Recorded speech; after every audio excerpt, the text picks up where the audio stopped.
We have two items. Mr. Clerk, first item. First item is report of council reporting of closed session is to refer the report back to staff. Someone like to move that? Moved by Councillor Humphries, seconded by Councillor Kim. Comments, questions? Mr. Clerk, record a vote. Thank you, Mr. Mayor. Recorded vote has been requested for the first item of council reporting of closed session. Councillor Gilliland is not on yet. Mayor Maracas, how do you vote? Yes. Councillor Thompson? Yes. Councillor Humphries?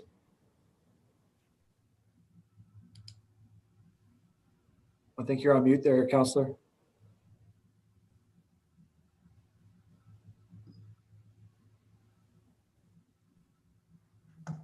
Yes. Excellent. Thank you. Okay, sorry. Councillor Kim? Headset. Yes. Councillor Gardner hasn't joined us yet, and Councillor Gallo. Yes. Motion carries. Thank you, Mr. Clerk. Item number 2. The second item of council reporting out of closed session is to receive the report and that confidential direction to staff be confirmed.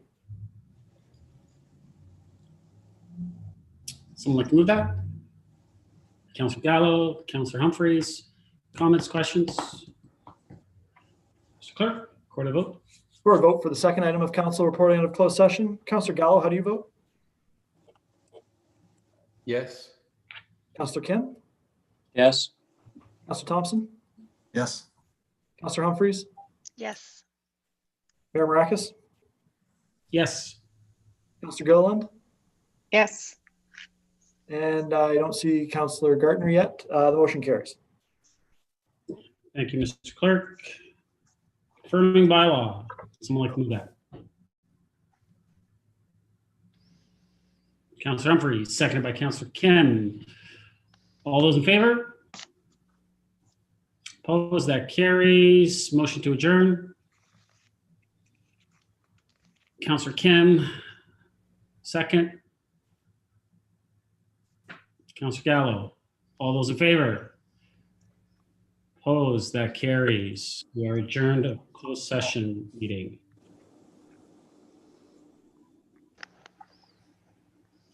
Mr. Clerk, time is 7:04. I will call this council meeting to order. So I'm just waiting for this to change. There we go.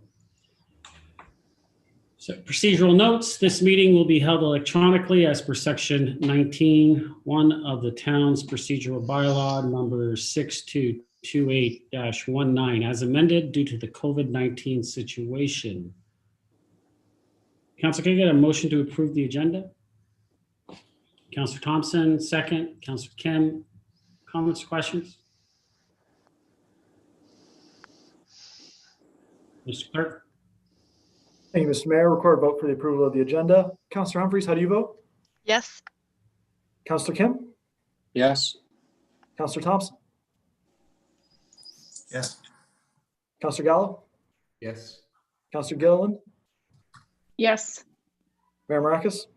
Yes. And Councillor Gardner. Yes. Motion carries. Thank you. Any declarations of pecuniary interest?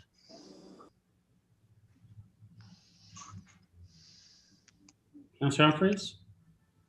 Oh, yes. I'm sorry, through Mr. Mayor. I do. Through the budget process, where we will be touching on the fire budget, and I will have to declare pecuniary interest there.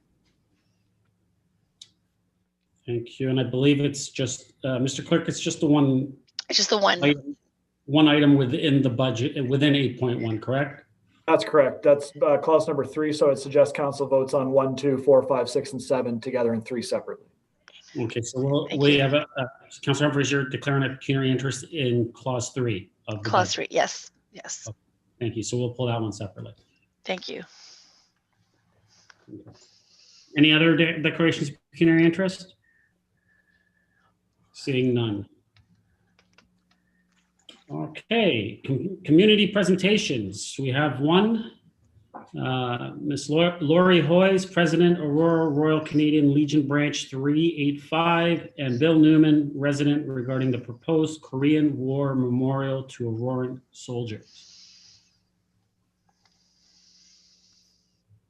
Ms. Hoyes and Mr. Newman, welcome. Thank you. Good evening, Mayor and Good councilors, evening. and thank you for allowing us the time to present to you. My name is Bill Newman, and I reside at 35 Tribling Crescent here in Aurora. Joining me in this presentation is Lori Hoyes, President of the Aurora Legion, Branch 365 of the Royal Canadian Legion. J.M. Allen, Albert Armitage, Donald Kundal, W.H. Dowell, Heath Hamilton, Gordon Harper, Keith Smith, Harold Stevens, Claude White, William Mulligan, and Melbourne Newton. These are the names of 11 Aurora lads who left their hometown 70 years ago to serve with the Canadian contingent of the United Nations force in the Korean War. Starting on June the 25th, 1950, with the North Korea's invasion of South Korea, supported by the Soviet Union and Communist China, the North's act of aggression drew the condemnation of the young United Nations and prompted the dispatch of an 18-country force, including Canada, to repel the invasion. Over the next 3 years, fierce fighting occurred as the opposing forces initially pushed each other back and forth along the Korean peninsula, before battling to an entrenched line along the 38th parallel.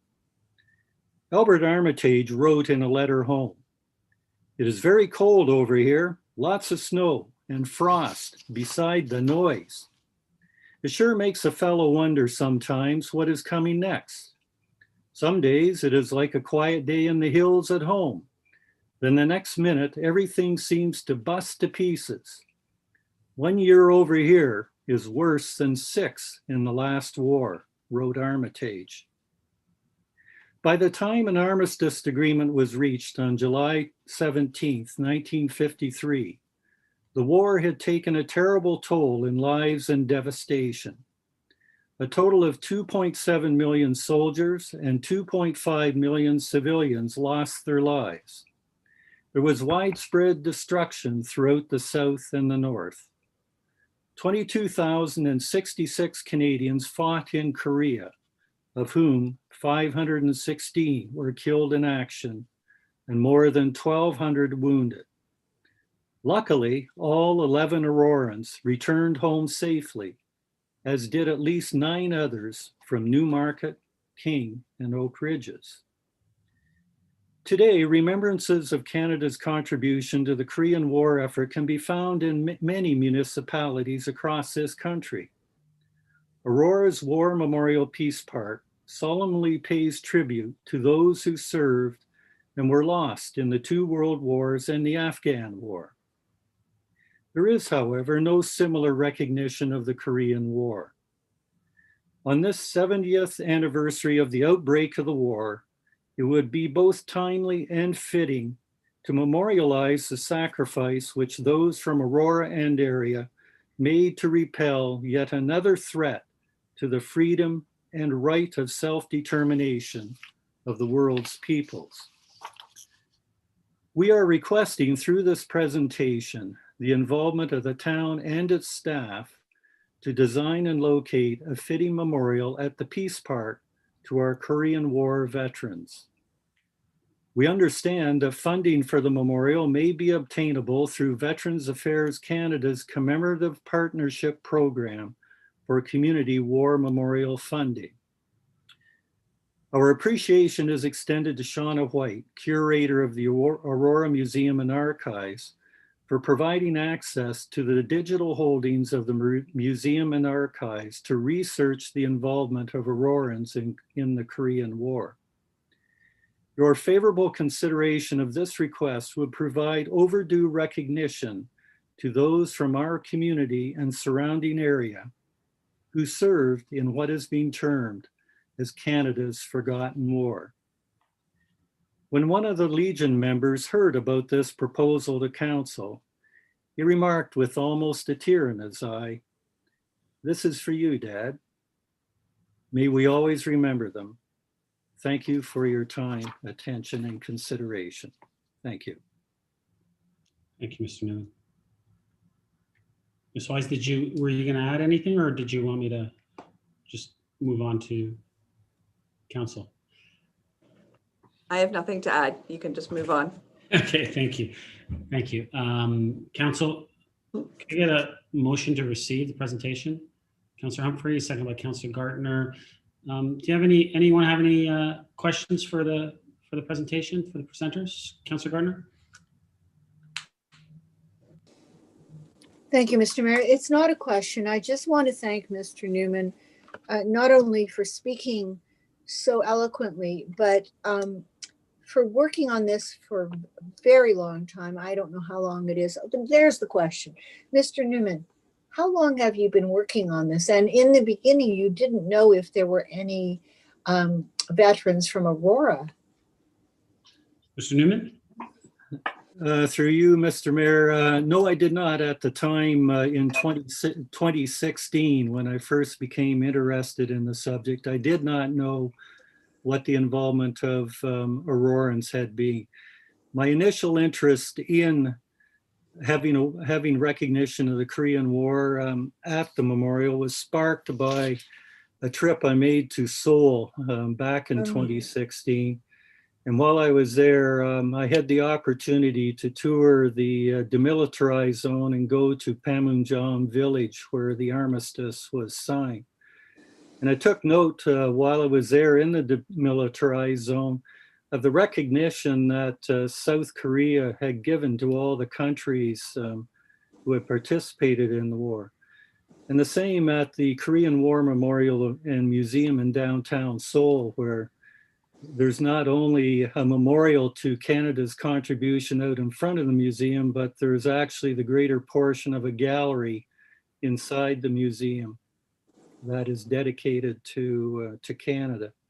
So when I came back to Canada, I just got looking around and went to Aurora's Memorial and noticed that there was no recognition of the Korean War there. And so that sort of sparked my interest. And that was at the time when I first wrote to the town about it. Councillor? Thank you very much. And I saw a sketch of a design. I think it goes back a bit, but I think, well, you could speak to this, Mr. Newman. I don't think we're looking for something simple and dignified. Did you have any thoughts on that? Mr. Newman?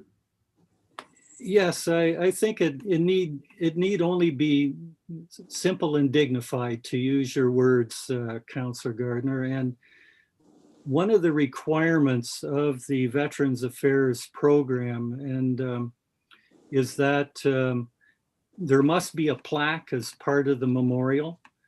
And the plaque must, of course, because it is a federal program, must be in both official languages. So I just in my own notion, and Lori would have some thoughts on this as well, I think it needs to be just a simple but appropriate memorial that fits in with the surroundings of the Peace Park. Thank you. Is Ms. Hoy still on camera? Mm-hmm. Yep. Thank you. Yeah. Lori, so Ms. Hoyes, Lori, I'd like to thank you very much for your part in bringing this forward. There was, I think it's ended now, I think the deadline is over. There was a grant that was being offered. So am I correct that that deadline is over? And what would be the process for applying for another one? Ms. Hoyes? So there was through the mayor, there was multiple deadlines, and we did miss one of them, but there is another one coming up. I think it's this summer. but Shauna White has been very instrumental on helping us through those grant process information. And I do want to thank Bill in his research. It's been amazing. Thank you. So thanks to all of you, and I look forward to learning more about the grant and the design. Thank you. Thank you, Councillor. Councillor Humphreys. Sorry, I just want to say again, thank you very much to Mr. Mayor, to Mr. Newman and Ms. Hoyes for being here this evening. When it was when this idea was first came to council, absolutely supported it, and I continue to support it. It's a war that we need to recognize, and I'm looking forward to moving forward in that direction. I want to thank you for hanging on to that, because it's extremely important. I had a cousin who fought in the Korean War, and from the States, not from here, and near the end of the war. And it was one of those ones that you really feel that needs to be acknowledged. So I just want to thank you very much. And Lori, I love the background you have. It looks really good. I really like it. This is a real background. It's not a virtual background either. That's why I love it. It's beautiful. Right, represents the Legion that I miss so much. Can't wait till we're back to normal and we're open again. Thank you very much, both of you, for being here tonight. Thank you, Councillor. Councillor Gallo. Thank you. And just really quickly, also thank you for everything you've done. It's rare that people come before us and not ask for anything. So I'm wondering if there's anything you need from us, or is it just simply what you're doing and try to promote it? Sure. Who wants to go, Mr. Newman or Ms. Hoyes? Who wants to answer that one? Either or. Well, Mr. Mayor, I can kick it off through you then. Thank you, Councillor Gallo. Certainly, we'd appreciate your continuing moral support and support of the concept as it goes through the grant process. And I'd like to echo Lori's comments that Shauna White, that is, has been very helpful to us. And Lori and I will continue working with Shauna to complete the grant application and get it into Veterans Affairs, and hopefully we'll be fortunate enough to receive some funding. Councillor? Great. I mean, I'm glad to see the museum is helping you, and Sean has been helpful. And I think we can all agree that you do have our support, our moral support. Thank you, Councillor. Can I just add that? Sorry, can I just add that I think the grant funding, it will determine what exactly the memorial will look like. And I think depending on what we decide we would like to go with, if the funding is not enough to cover it, then perhaps we might be asking for funding from the town, but we haven't got to that stage yet. That's a little ways off. Thank you, Ms. Hoyes. Councillor Gilliland.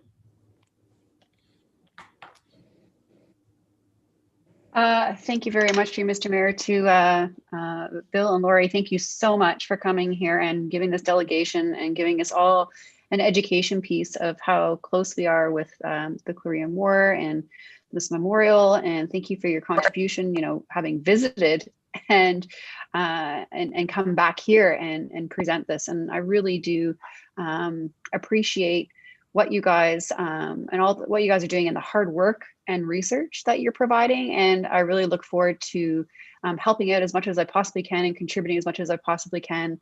And I love what you guys are doing. And as to Councillor Gallo's point, if there's anything that we can do to assist, please keep in communication so we can keep this project moving forward. Thank you, Councillor. Councillor Kim? Thank you. I just want to quickly say thank you, Mr. Newman and Ms. Hoyes, for your efforts in this, because, coming from a Korean heritage myself, we certainly appreciate the Canadian contribution in the war and the many lives that were lost in that war. I know I heard many stories from my parents. My mom was living in North Korea at the time in 1950. And, they were relatively wealthy, my grandparents, and they had to just leave with whatever they had. And they literally caught one of the last trains going south. And the only thing my mom can remember is carrying a rice cooker. And fortunately, my dad was already in the South, so he didn't have to relocate. But it was trying times for my parents. I've heard many stories. And hopefully, Mr. Newman, over single malt Scotch, we can discuss further, because I also went to DMZ back in the 80s when I was a young teenager. My parents wanted me to see my heritage, and so it was quite an event there. So thank you both very much. Thank you, Councillor. Councillor Thompson. Thank you to you both for coming tonight. And just briefly, I just wanted to share my support and enthusiasm, very much like my colleagues around the table, and look forward to seeing this come to fruition. Thank you, Councillor. Mr. Newman, Ms. Hoyes, thank you very much for coming this evening. Absolutely. I think that, as you heard, you have the support of this council, I think of the town as a whole. I think we can all agree that it's important that we recognize those that have stepped up and have basically brought us the freedoms that we deserve, or that we have today, and that we're able to enjoy. So I'm looking forward to seeing how this evolves and what will be memorialized at our memorial, at the War Memorial over on Yonge Street. So I'm looking forward to us all working together to see this come to a completion and having that there. So thank you very much for coming this evening. Thank you. Council? Thank you. Sorry, can I just Yes, Ms. Hoyes? make one? I would just like to say thank you I would just like to say thank you very much also for allowing the Aurora Legion to live stream on the Town of Aurora Facebook, or Facebook and YouTube channel. So I saw a lot of positive comments about the Remembrance Day service going online. Absolutely. So thank you. You're welcome, Ms. Wise. It was a great event that you guys were able to still keep going, even though we were in trying times. Absolutely. So thank you very much. Council, I'll call the vote. Mr. Clerk? Thank you, Mr. Mayor. Record a vote for receiving the community presentation on this evening's agenda. Mayor Maracus, how do you vote? Yes. Councillor Humphries? Yes. Councillor Gardner? Yes. Councillor Gilliland? Yes. Councillor Gallo? Yes. Councillor Kim? Yes. And Councillor Thompson. Yes. Motion carries. Thank you, Mr. Clerk. Mr. Newman, Ms. Hoyes, thank you very much. Thank you. Merry Christmas. Happy New Year's to you all. Thank you. And to you both, and stay safe. Yes. Council, we have no delegations. Mr. Clerk, am I correct on that? Just want to make sure. To you, Mr. Mayor, that's correct. Thank you. So we'll move to consent agenda. Are there any items that anyone wants to ask a question or pull? Any one of those?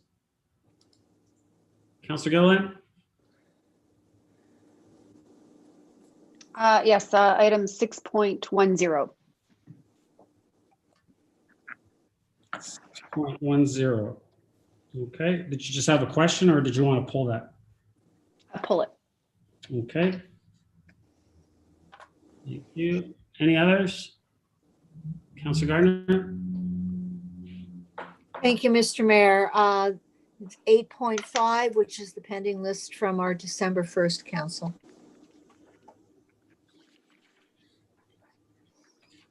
This is just consent agenda, correct? Consent agenda, Councillor Gardner. So all the six. Okay, I'm in advance. Okay. Yeah. Thank you. Nothing on that. Okay, so if there's nothing else, could I get a motion to receive, actually to approve 6.1, actually everything on consent agenda minus 6.10. I'd like to move that. Councillor Humphries, Councillor Kim, Mr. Clerk. Thank you, Mr. Mayor. Record a vote for everything on the consent agenda except for 6.10. Counselor Gardner, how do you vote? Yes. Counselor Kim? Yes. Counselor Humphreys? Yes. Mayor Maracus? Yes. Counselor Gilliland? Yes. Counselor Thompson? Yes. And Counselor Gallo. Yes. Motion carries. Thank you, Mr. Clerk. We'll move to standing committee reports, which will also include the budget committee reports. And council, I'll just remind everyone, I don't believe there's any need to pull anything from the budget committee reports, as we were going to be dealing with the budget. So at that time, it would make sense to bring it up while we're dealing with item 8.1. With that being said, are there any items that you would like pulled or have questions to? Councilor Gilliland. Yes, 7.11 and 7.1.9. Thank you. Councilor Gardner? I'm too early again, Mr. Mayor. Okay, thank you. Anybody else? No? Okay, can I get a motion to approve all items on the standing committee reports and the BC reports, excluding items 7.11 and 7.19? Oh, Councilor Humphries, are you moving it? Is that what you're doing? Yes. Okay, thank you. Second? Councilor Gardner? Mr. Clerk? Thank you, Mr. Mayor. So record a vote for the standing committee reports with the exclusion of 7.11, the single and sole source report, and 7.19, the modernized fence bylaw report. Councilor Thompson, how do you vote? Yes. Councilor Kim? Yes. Councilor Gilliland? Yes. Councilor Gardner? Yes. Mayor Maracus? Yes. Councilor Gallo? Yes. And Councilor Humphreys. Yes. Motion carries. So we'll start with 6.10. Standing, memo from myself in regards to the committee appointments. Someone like to move it? Councilor Humphreys, second. Councilor Thompson, Councilor Gilliland, go ahead. Thank you.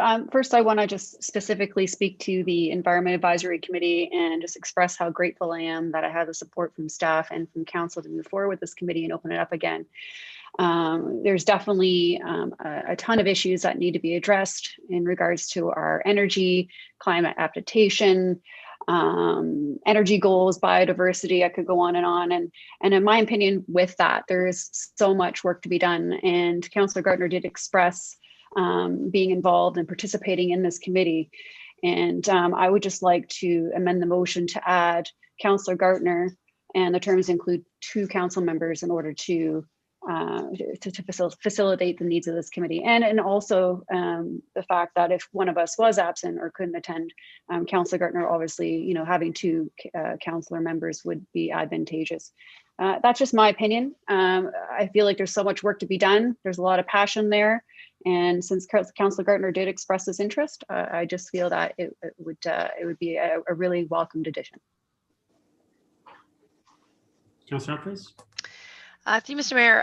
Thank you very much, Councillor Gilliland, for bringing this forward. Actually, you jumped ahead. I at the discussion last time, I felt that definitely Councillor Gardner, with her background and her passion as well, and I believe that Councillor Gardner wanted this committee just as much earlier in the term, and I think we sort of said, let's see how the community advisory committee went. And obviously the focus, as you know, Councillor Gilliland, that it's important that we have this committee and that you're on it. And I really support the fact that you're asking for that change. I think just from a historical perspective and being on council for the last 10 years with Councillor Gardner, it really is a nice gesture, the right gesture to honor that. So through you, Mr. Mayor, I'm not sure if we can make that amendment at this point or how we can do it. I do feel that it's the right thing to do. Thank you, Councillor. I'll take that amendment from Councillor Gilliland if she wants to put it forward to add Councillor Gartner to the Environmental Advisory Committee. And then if Mr. Clerk, do you need anything else specific other than just to change the terms of reference to have a second councillor on that committee? Yeah, Mr. Mayor, not at all, just the addition of the counselor and the direction to change the terms. Okay, thank you. So Councillor Gilliland, that's what you're putting forward as an amendment? Yeah. Thank you. Yes, please. Councillor Humphries, I'm assuming you're going to second that? Thank Yes, you. please. Any other comments or questions to the amendment? Oops. Councillor Gardner, did you want to speak to the amendment? Actually, I was going to say, I guess maybe- we could ask if you actually want to sit on it. well, maybe I missed some emails or texts, but I wasn't aware that, sorry if I missed some information. I wasn't aware that this was coming forward tonight. So I thank Councillor Gilliland for that, and also to Councillor Humphries for the background. I'm pretty proud of myself that I was able to get council to approve of the very first Environmental Advisory Committee, even though it was on the record from Councillor McEachern before myself, but nobody told me that.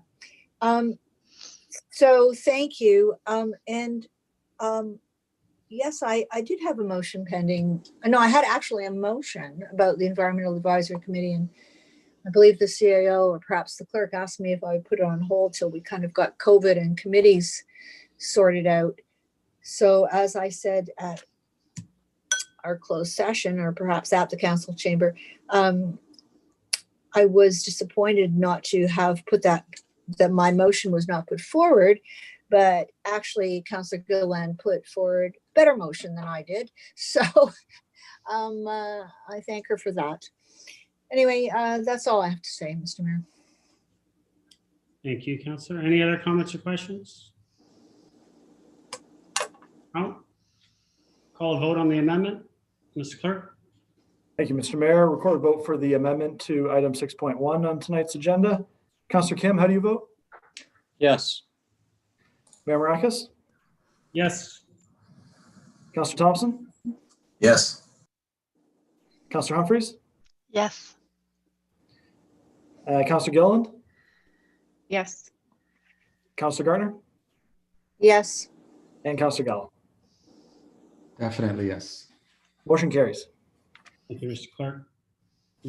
Looking forward to everyone and the work that they're going to be doing on each of the committees. And also, I'm actually quite interested in seeing what's going to come out of the Environmental Advisory Committee, and love to hear the views as far as from the new carbon tax that the Prime Minister and the Liberals have put forward, and how that will be incorporated into anything that we do from an environmental aspect. So looking forward to seeing some of those reports coming out of that committee. So if there's no other comments on any of the other committees, I will just call the vote on moving forward and approving these appointments. Seeing none, Mr. Clerk, go ahead. Thank you, Mr. Mayor. Record a vote for the main motion as amended. Councillor Humphries, how do you vote? Yes. Councillor Gallo? Yes. Councillor Gartner? Yes. Councillor Kim? Yes. Mayor Marakis? Yes. Councillor Thompson? Yes. And Councillor Gilliland. Yes. Motion carries. Thank you, Mr. Clerk. Move on to 7.11, which is, it is the FIN 20-028 Q3 2020 sole and single source report. Someone like to move that report be received for information? Councillor Humphries, seconded by Councillor Thompson. Councillor Gilliland, you pulled this one? Thank you, through you, Mr. Mayor, to Mr. Nadarozny. Just some comments and questions. I know there's been a lot of questions about the snowflakes that are in our downtown, which, you know, they are very pretty. And I do understand that there was an approved budget to replace these last year because they were worn out and some of them were broken and old and such. And so was there a reason to switch to the snowflakes? Mr. Sale?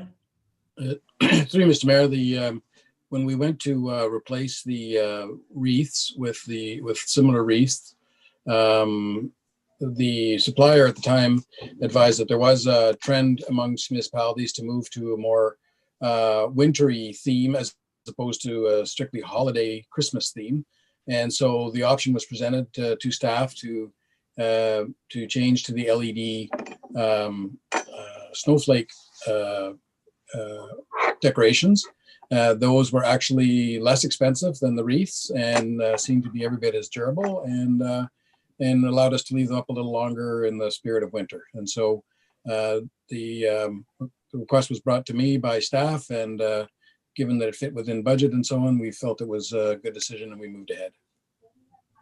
Councillor?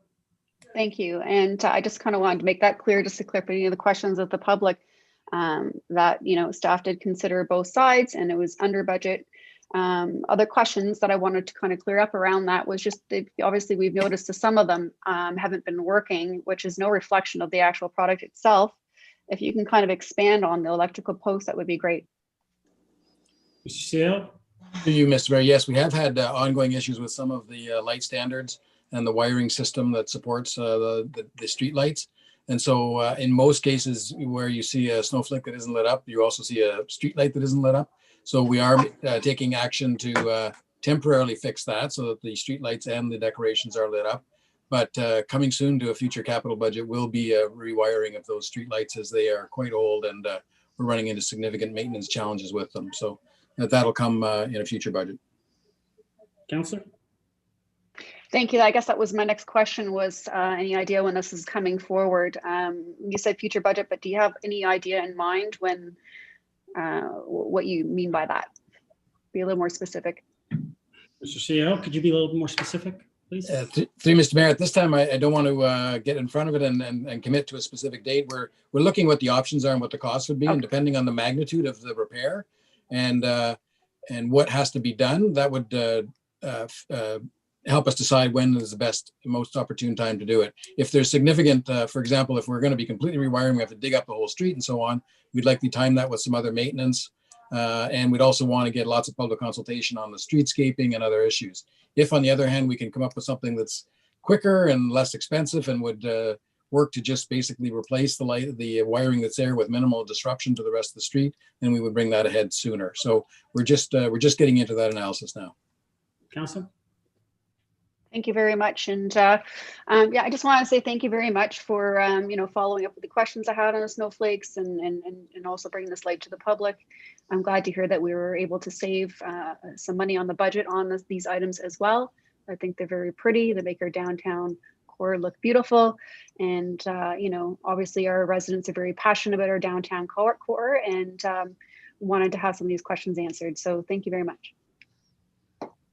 Thank you. Any other comments or questions on this report?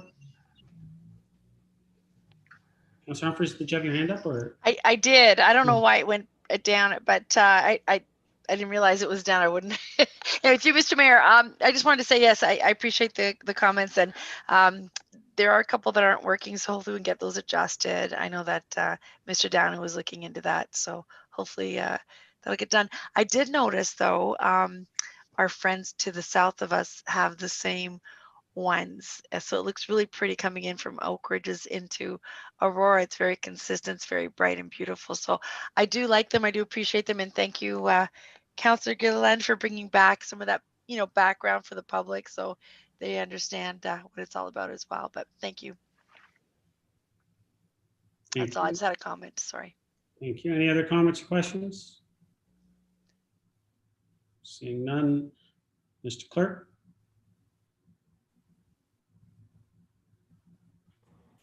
Thank you, Mr. Mayor. Record a vote for item 7.1.1 on this evening's agenda. Councillor Gardner, how do you vote? I vote yes. Mayor Marakis? Yes. Councillor Kim? Yes. Councillor Gallo? Yes. Councillor Humphries? Yes. Councillor Thompson? Yes. And Councillor Gilliland. Yes. Motion carries. Thank you, Mr. Clerk. 7.1.9 CS 20-025 modernized fence bylaw. 1, that report number CS 20-025 be received. 2, that a new fence bylaw be brought forth and enacted at a future council meeting to repeal and replace the current fence bylaw 4753-05-P, and that an amendment to the fees and charges bylaw be brought forward to a future council meeting to implement fees associated with a fence variance process. And 4, that an amendment to the Aurora Appeal Tribunal bylaw be brought forward to a future council meeting for enactment. Someone like to move that? Councillor Humphreys, Councillor Thompson, Councillor Gilliland, you pulled this. Floor is yours. Thank you. Through you, Mr. Mayor. I guess some comments just really about this. I was really, last week, we talked about this, and, we wanted to see the track changes. And it was a rather large document. We kind of agreed, come back, give us some track changes if you can. We had some concerns. So, personally, I put this on the back burner. We have a lot to read with budget coming up and, closed session. And we just got this information yesterday, which didn't show track changes, whether it was a brand new fresh document from scratch. So I guess my first comment is, regardless, this is from scratch and brand new, we should still have some specific changes that were made, that were separated, that's easy to kind of identify what those changes are. We're talking about a bylaw. It's not easy to amend a bylaw. It's not easy to make a new bylaw, and to just all of a sudden just say, yep, no problem, we're going to push this through. I personally need a little bit more time to digest this and read it and compare, if that's what I have to do. I know we were given kind of a one sheet with a couple of points of clarity, but I just feel like I just have not had enough time to go through this. And so for me, I'd like to defer this to the next council meeting, just to give myself enough time to review this document in a wholesome manner. And if I have questions during that time, between that now and the next council, I'll feel much better prepared for that. I don't just want anything to go through and have something slip through my fingers and not quite fully understand all the changes to this brand new document. So that would be what I'd be requesting. Are you putting a motion to defer? Yeah, I would put a motion to defer it to next council to allow us some time to actually dig our teeth into what these actual changes are. It's a brand new bylaw. Okay, thank you. So someone like to second the motion to defer? Councillor Humphreys? Mr. Clerk, is deferral debatable? Just want to make sure. Absolutely. Debatable to the merits of the deferral. Thank you. Anyone want to debate anyone have any comments or questions on the deferral? Councillor Humphreys. Through you, Mr. Mayor, the only comment, yes, I'd like to get this deferred, if at all possible. Sometimes we do pass these bylaw changes and we don't really understand the full impact of the change. I'd love to somehow get an executive summary of the main changes. I don't mind going through line for line. I'll do my best as well, because I haven't done that. But I really would like I could pull the old one and pull the new one and try to figure it out. But if there's an opportunity to have an executive summary of why we went to a completely new bylaw, we didn't even look at the old one. We scrapped that and we started fresh.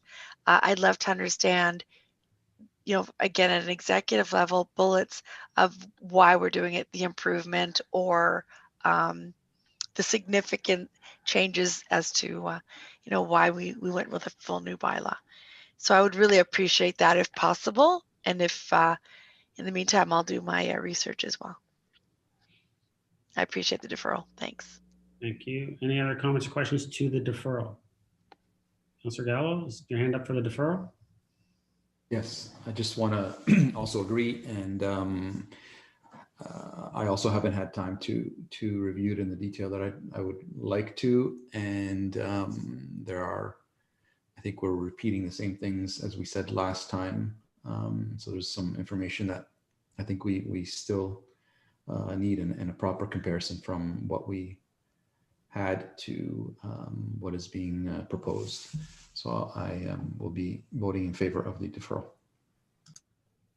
Thank you. Any other comments or questions to the deferral? Mr. Clerk? Thank you, Mr. Mayor. Record vote for the deferral to the next council meeting of item 7.1.9, the modernized fence bylaw review. Counselor Humphries, how do you vote? Yes. Counselor Kim? Yes. Counselor Thompson? Yes. Counselor Gardner? Yes. Counselor Gallo? Yes. Counselor Gilliland? Yes. And Mayor Marakis. Yes. Motion carries. Thank you, Mr. Clerk. Moving to 8.1. Fin 20-030, 2021 final approved budget. 1, bear with me, this is a long one. 1, the report number Fin 20-030 be received. 2, the council approve the operating budget as follows. A, the 2021 and 2022 operating budget as summarized in attachment 1, and B, up to a maximum of $69,200 in funding for 2021 from the Library Square operating budget to offset any core operating deficits experienced by the Aurora Cultural Center that it is unable to fund through other funding sources. And C, up to a maximum of $151,100 in funding for 2021 from the Library Square operating budget to offset any relocation-driven operating deficits experienced by the Aurora Cultural Center that it is unable to fund through other funding sources. D, the previously approved $50,000 contribution to the Aurora Cultural Center in support of the Kaleidoscope in Schools pilot program be transferred to 2021. E, the water, wastewater, and stormwater rates that are required in order to fully fund each of these services as summarized in Table 1. And F, that the necessary tax and water billing bylaws be enacted at a future council meeting. 3, that a total budget of $12,194,100 and $12,607,600 be approved for the 2021 and 2022 respectively, relating to the town's share for the fire services. 4, that council approve the capital budget as follows. A, the 2021 capital budget authority and planned spending by project as detailed in the budget binder tabled on October 27, 2020, and as amended in this report and as summarized in attachments 2 and 3.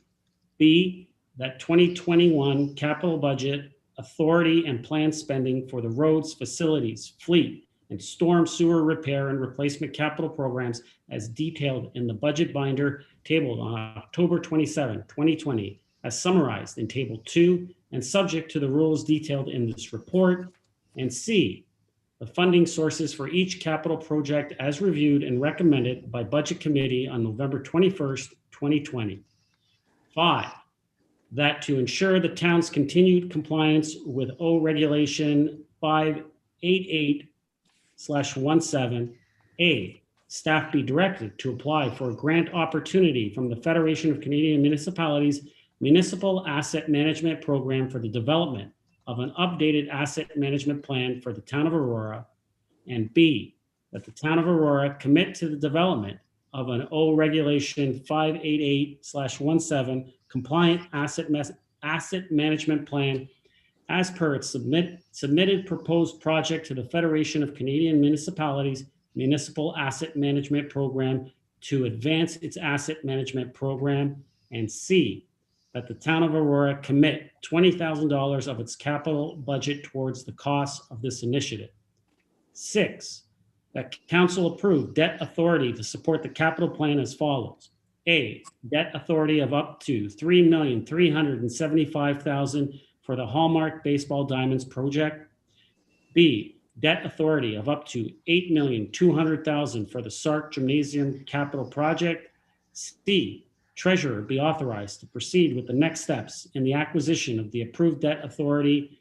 And 7, that the reconciliation of the 2021 to 2022 operating budgets to the full accrual basis of accounting as required under Ontario Regulation 284/09 is summarized in attachment 4 be endorsed. Would someone like to move that? Councillor Thompson. Second. Councillor Kim. Comments or questions? Councillor Thompson, hand up. I do. Thank you very much, Mayor. I guess before I launch in, I just wanted to just touch briefly on how we got here tonight. Certainly, for the public's knowledge, I mean, we sat here a year ago at this time and we approved a 3-year multi-year budget for 2020, 21, and 22. At the time, the intended rate for this year or for 2021 was going to be 3.4%. However, no one really understood at that time what the impact of COVID would be or could be. Now, fast forward a year, and certainly, we're all well aware of the impact COVID has had on our community and on our residents. And, as we've started this budget process, we had conversations. It started with the Finance Advisory Committee, where the committee recommended that staff go back and try and find further savings to reduce the budget. And then through their efforts and ongoing discussions by council and various budget meetings, we've been able to reduce it from that initial 3.4% to the 2.5% we see in the report this evening. And perhaps if this was an ordinary year, this might be acceptable to council, but it is certainly anything but an ordinary year. And 2021 will not be an ordinary year either. But before I share my thoughts on what else we can do to reduce the tax rate, I wanted to highlight a program that we have available that we can offer to the residents. And I did speak with the clerk earlier to see if it was possible if we could just put the form on the screen. Clerk? Through you, Mr. Mayor, yes, we can put that up on the screen right now. Thanks.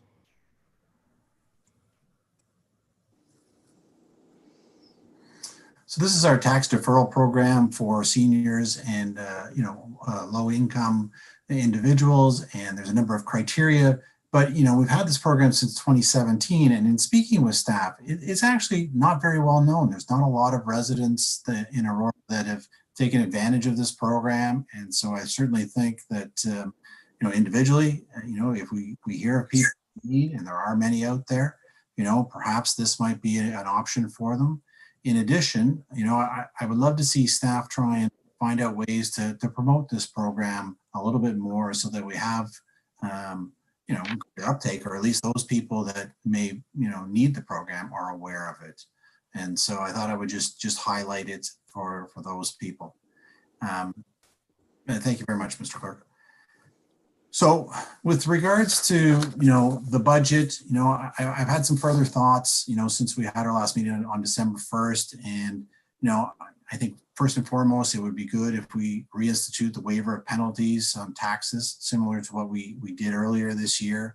But in speaking with our Director of Finance and the clerk, it was felt that the best time to bring this amendment up was when we deal with the interim tax bylaw later on in this evening's meeting.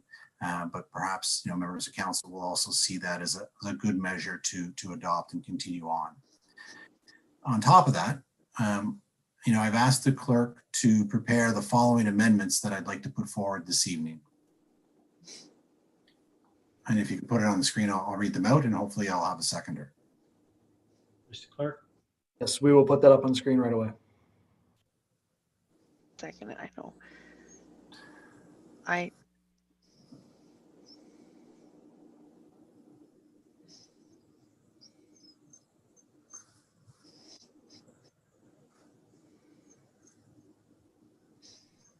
I can speak to them in advance without us seeing it, but it makes it a little easier.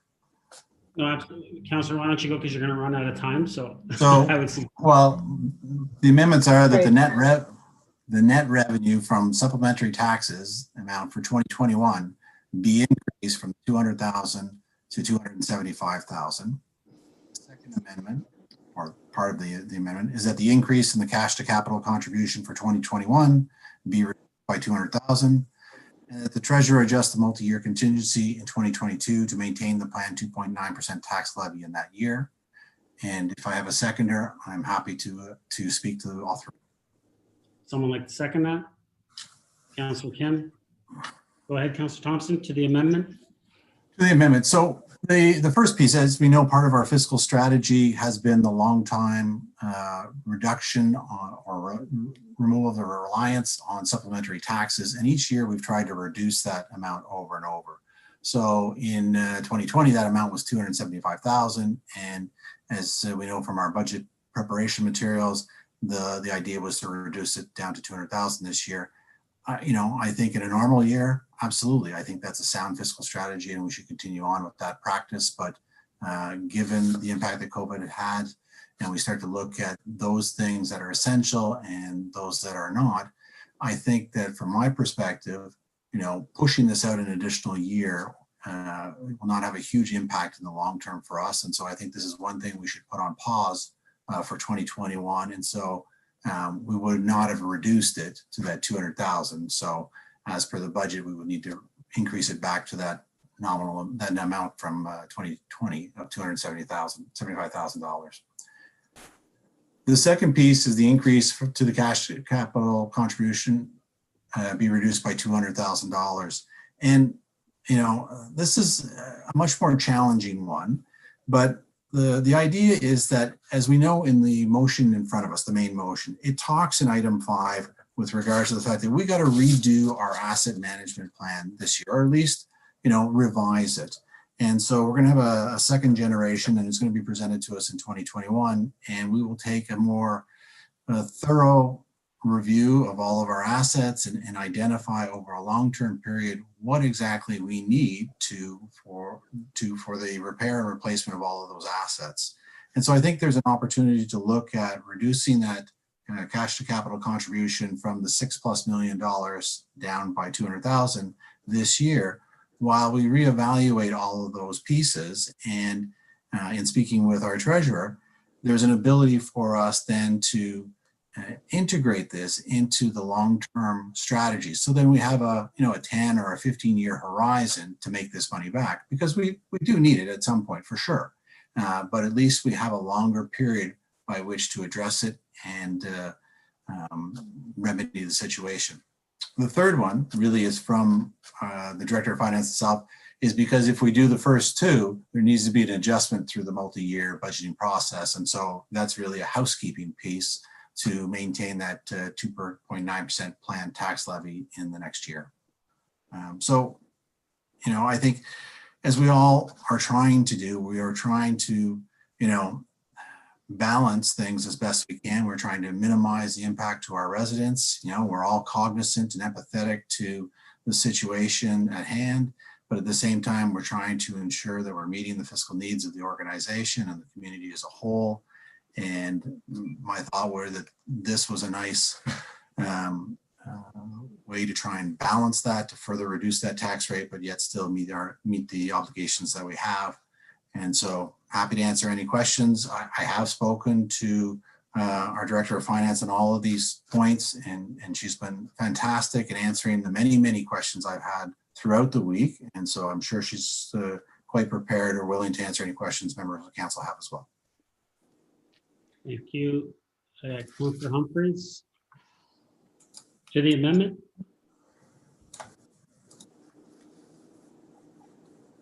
You're on mute, Councillor Humphries.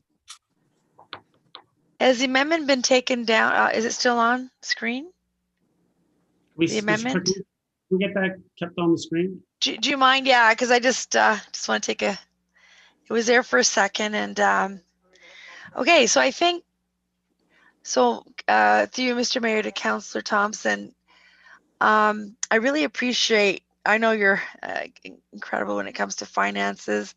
And we did receive a number of emails this week and last week, in asking us to, do a zero tax increase. And, we've seen that it happen here in the town of Aurora for many years. And the councils after that, unfortunately, had some pretty heavy lifting to do with, 8% and 7.9% year after year tax increases to catch up. And that's a real, if we're worried now, we're going to be really, really worried in next year or the year after. What I'd like to ask is, if we're going to implement some of these changes, because it looks like they're very well understood, they'll be significant.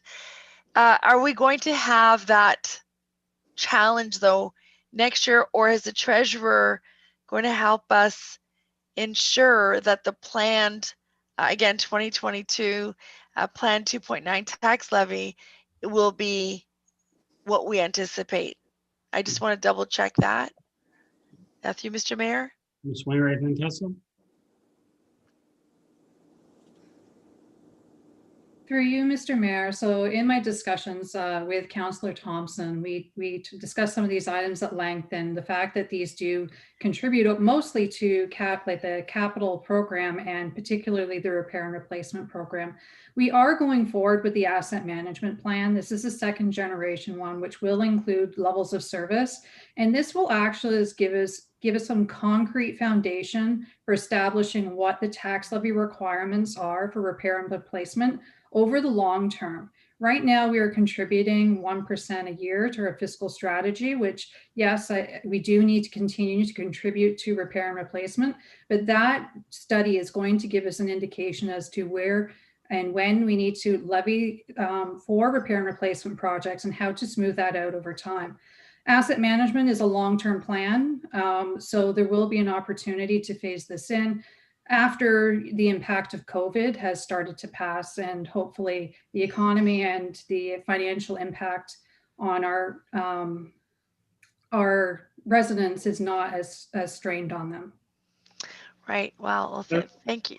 Sorry, through Mr. Mayor.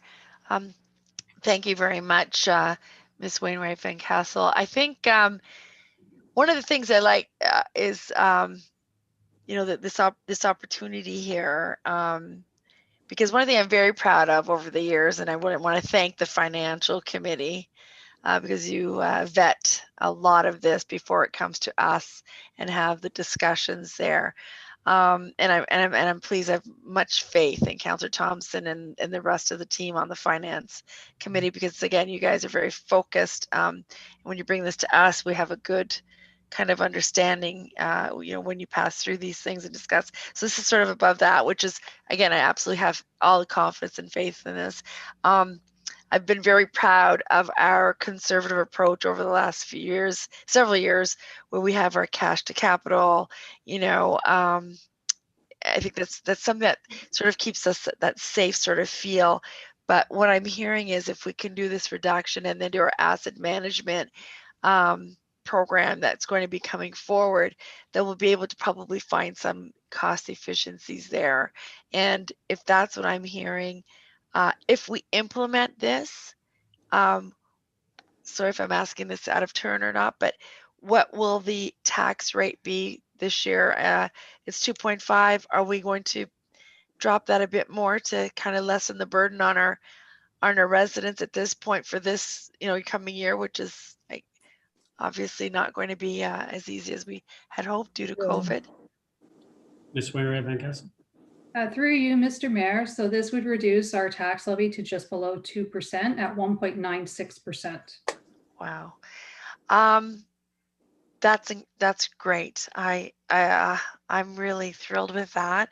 I'm thrilled with the fact that we'll come back with, again, the asset management plan, so we know exactly where we're going to move forward in the next year and have some close tabs on it through the Finance Committee. I also wanted to thank Councillor Thompson earlier. I know we're talking the deferral, but it's really important, Mr. Mayor, so that we kind of understand what we're talking about at this point. The amendment, because what I think is important is that those that need help, there is a program. And due to the emails last week, and thanks to Ms. Wainwright Van Kessel. Yeah. If we can just stick to the amendment. I know. Oh, sorry. I just wanted to. Okay, I'll be quiet. Fine. Thank you. Thank you. If you can speak to the amendment, that's all. Okay, to the amendment, I'm very much. What I just heard is it's lowering it to just below 1.97, I believe I heard.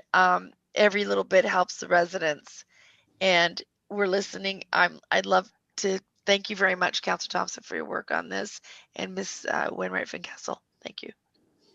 Councillor Kemp. To the amendment, please. Thank you, Mr. Mayor. I am for the amendment. I had an opportunity to talk to the treasurer earlier today, and we were talking about other options and why this would be the best option. And well, she said that this would be the best option, you know, especially given that we're going to have a second generation asset management plan that we're going to be undergoing next year. And that could be less, it could be more, it could be approximately the same. And so given the, you know, the optionality that that presents, it gives us the option to lower the tax rate, you know, given the COVID environment. I think, you know, I think, you know, some people need, you know, financially need it. You know, the amount that you're looking at is, you know, $60 to $100 per year, but every little bit counts. But I think also that many people are you know, just principally wondering, you know, in this COVID environment, why not bring that tax rate down? So, you know, I think this is a great way to show faith in our system and show service to our residents. And, you know, looking at all the other avenues to get this rate down, you know, this is the best strategy that I can confirm with Ms.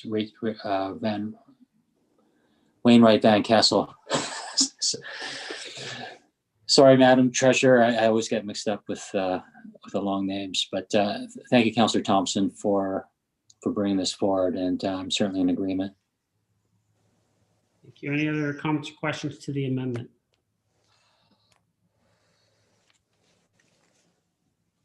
No? Oh, Yeah. Councillor Gilliland, go ahead. Thank you, through you, Mr. Mayor, to Ms. Wainwright Van Kessel. Just looking at the amendment, there's quite a bit of information there to digest. And if you could just, in your words, just kind of explain what the implications of that now and later would translate to. I'm sure that we would all like to hear your feedback.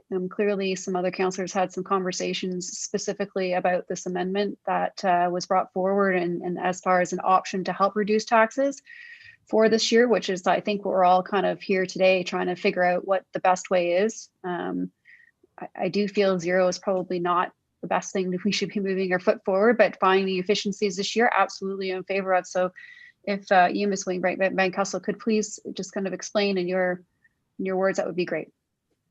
Ms. Wainwright Van Kessel? Through you, Mr. Mayor. So the net revenue increase relating to the supplementary taxes. So this is part of the fiscal strategy that's been in place over the last few years to reduce some reliance that we have on supplementary taxes.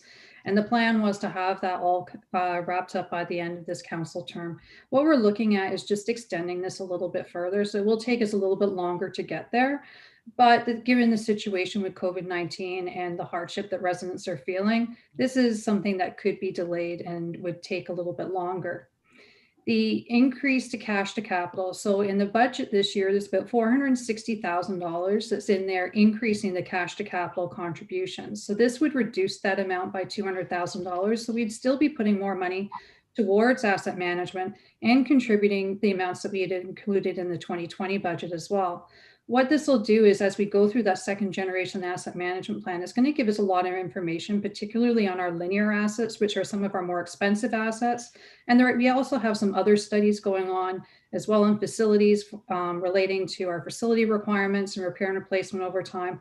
And it will help us build that plan for what our long-term contributions are required to ensure that over a longer period of time, we have the money when we need it to be able to pay for asset management. But this is over a long term. So it gives us the opportunity to plan out and smooth out those contributions over time. We don't know exactly what those are going to look like yet, but as we do this work over the next year, we're going to get a better indication as to what those impacts are going to be.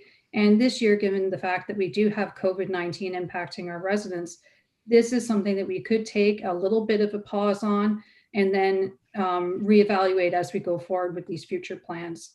The final one is just to make that change to amend the 2022 budget, because as the base drops in the previous year, we need to make an adjustment in the following year.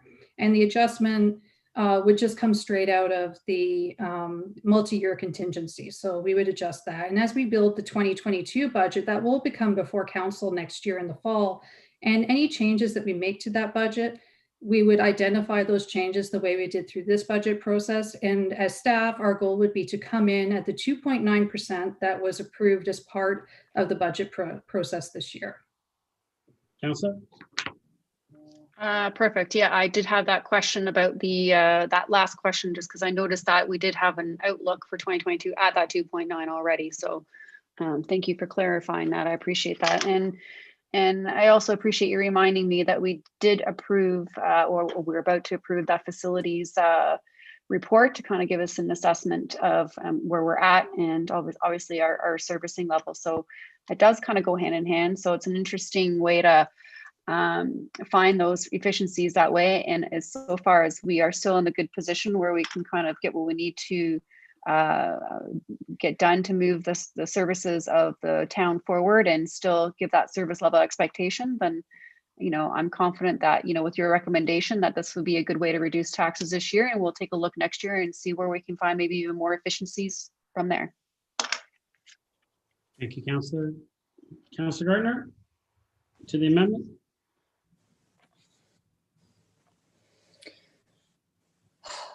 Thank you, Mr. Mayor. Of course, we all want to try and keep the taxes as low as we can for this coming year. It's going to be most likely a difficult year. My comment, though, is generally to Councillor Thompson and to our CFO.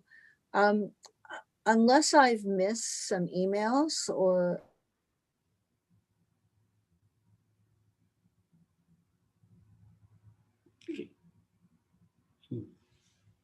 Am I the only one that's not hearing Councillor Gardner, or are we, Councillor Gardner, we can't hear you. Can't hear you. Yeah, I can't hear either. Can't hear you. I don't know what happened, Councillor Gardner, but we can't hear you. It doesn't look like you're on mute, but we can't hear you. okay, I'm fine. Yeah, we can hear you now. You're Thank good you. now. Did you hear my question? No, we did not. Sorry, if you could repeat it. I seem to be completely out of the loop with this. Have I missed some phone calls or from some information from you, Mr. Mayor, or Councillor Thompson, or our CFO? This is the first time I'm seeing this. Is that because I haven't been paying attention, or is it because the first time I'm seeing this? Councillor Thompson, you have no emails from me. Councillor Thompson? No, Councillor Gardner, this is the first time it's being brought up. You know, I took it upon myself to go back to the budget and try and look at different ways. I posed different questions to to Mrs. Wainwright Van Kessel, our director, about, you know, different things and different ideas, and just continue to get some feedback from her on other ways that we could look to try and further reduce the tax rate. And, you know, as a result of my conversations with her independently, you know, these are some of the things that, you know, I thought would be a good route to go, and that staff would be supportive of. But again, it's obviously to council's discretion on whether or not they agree with it. But it's primarily come out of my ongoing questions and conversations with Mrs. Wainwright Van Kessel. Councillor? Thank you. And of course, we all want to do whatever we can to help our residents. And this is something that will help our residents. I do think, though, I mean, Councillor Thompson, finance is your forte, or one of your fortes. So for someone like me, I would have appreciated to have had a little more information before actually arriving at this stage in the capital budget. So I'm certainly not disagreeing with it, but I think I've been caught up a little short, and I really don't think that that's the position I should be in, you know, at the 11th hour approving the capital budget. So I'll just leave that comment on the table. And I think perhaps it's something you might have said to me, Councillor Thompson, had the situation been different. In any case, Ms. Wainwright Van Kessel, what else can you say to me that would perhaps elaborate on your conversations with Councillor Thompson and how this actually came to be? Ms. Wainwright Van Kessel? Through you, Mr. Mayor, Councillor Thompson and I have had a couple of discussions about a few items within the budget, but this basically got formed up through the course of today. And we, a lot of the discussion is what we have both discussed this evening about the second generation asset management plan, the impacts on the future, and the viability of this moving forward. How, there's a lot of work that's going on with asset management. A lot of these plans are coming into place, and asset management is a long-term plan. So there is an opportunity that should we need to levy this money in the future, we can do it in a moderate phased approach. Councillor? That's all for now, Mr. Mayor. Thank you. Councillor Gallo to the amendment. Thank you. And just through you to Ms. Wainwright Van Kessel, the second item there, I just need some clarity. Do we overfund the capital budget to the extent that this removing 200,000 won't have an impact on any capital projects that are being proposed? Ms. Wainwright Van Kessel? Through you, Mr. Mayor, for the capital projects that are proposed for this year, including the multi-year capital budget authority that we'd be approving, we will be fine with the funding for those projects. The challenges with this, particularly when it comes to asset management planning, is much more of a long-term approach, and it's when those bigger assets need to be getting replaced. And if we have a number of roads or facilities that need to be done at one time, it's making sure that we plan for those in a more longer term. So reserves do build over time based on the asset requirements. I wouldn't say that we're overfunding, but what I would say is because we're not necessarily contributing as much as whatever amortization is at this point in time, we're probably not funding enough, but we don't know clearly what that amount is until we do these plans that we're looking at working on this year. So, but again, we will have time to adjust and adapt over the next few years to reflect the amount of tax that we need to levy to ensure that we have a financially sustainable asset management reserve contributions going forward. Councillor? Thank you, and through you, Mr. Mayor, just to verify, removing $200,000 from our capital contribution won't impact the capital budget in any way. Ms. Wainwright Van Kessel?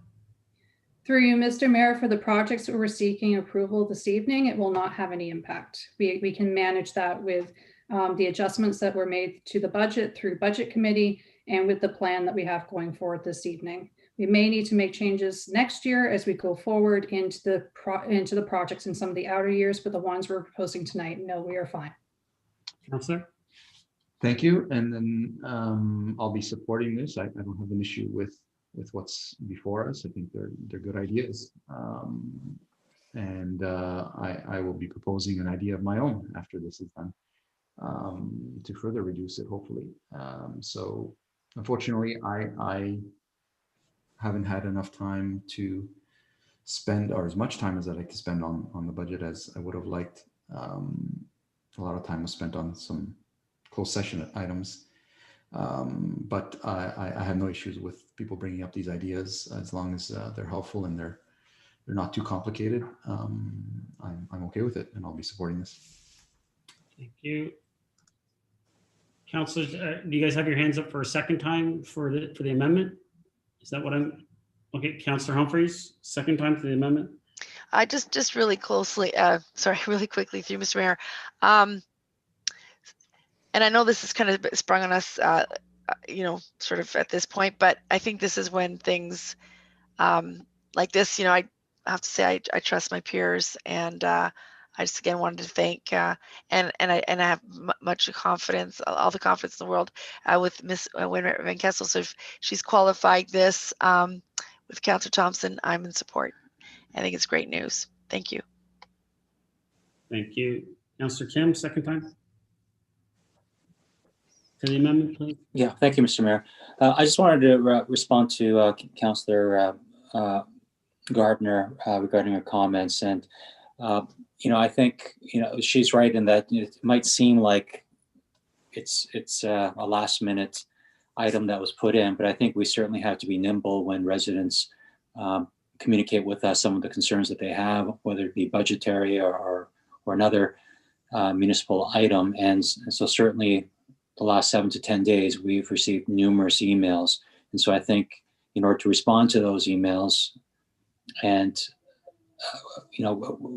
we need to be nimble, and certainly my discussions with the treasurer and the finance team, I have a habit of contacting them before any budget items or any large items such as this. And my purpose of contacting them was it looks like Councillor Gallo also had similar strategies. And so we discussed how we could lower the rate. And then she said that Councillor Thompson had some ideas as well. My suggestion was somewhat different, and I thought it might be more simple, but having our treasurer kind of explain the long-term view of things, it kind of made sense. And so that's how I was connected with this. And frankly, in terms of the supplementary taxes, I never thought of that because I thought we wanted to get weaned out of that this year. But by extending it by 1 year, and it's going to help our residents who emailed us, and not just those who emailed us, but I'm sure everyone else would appreciate it as well. And that's one of the things that I had to get over. But after mulling it over from the time I spoke to the treasurer and today or this evening, I feel fine about it. So again, I'm in favor, and I just wanted to respond to Councillor Gardner.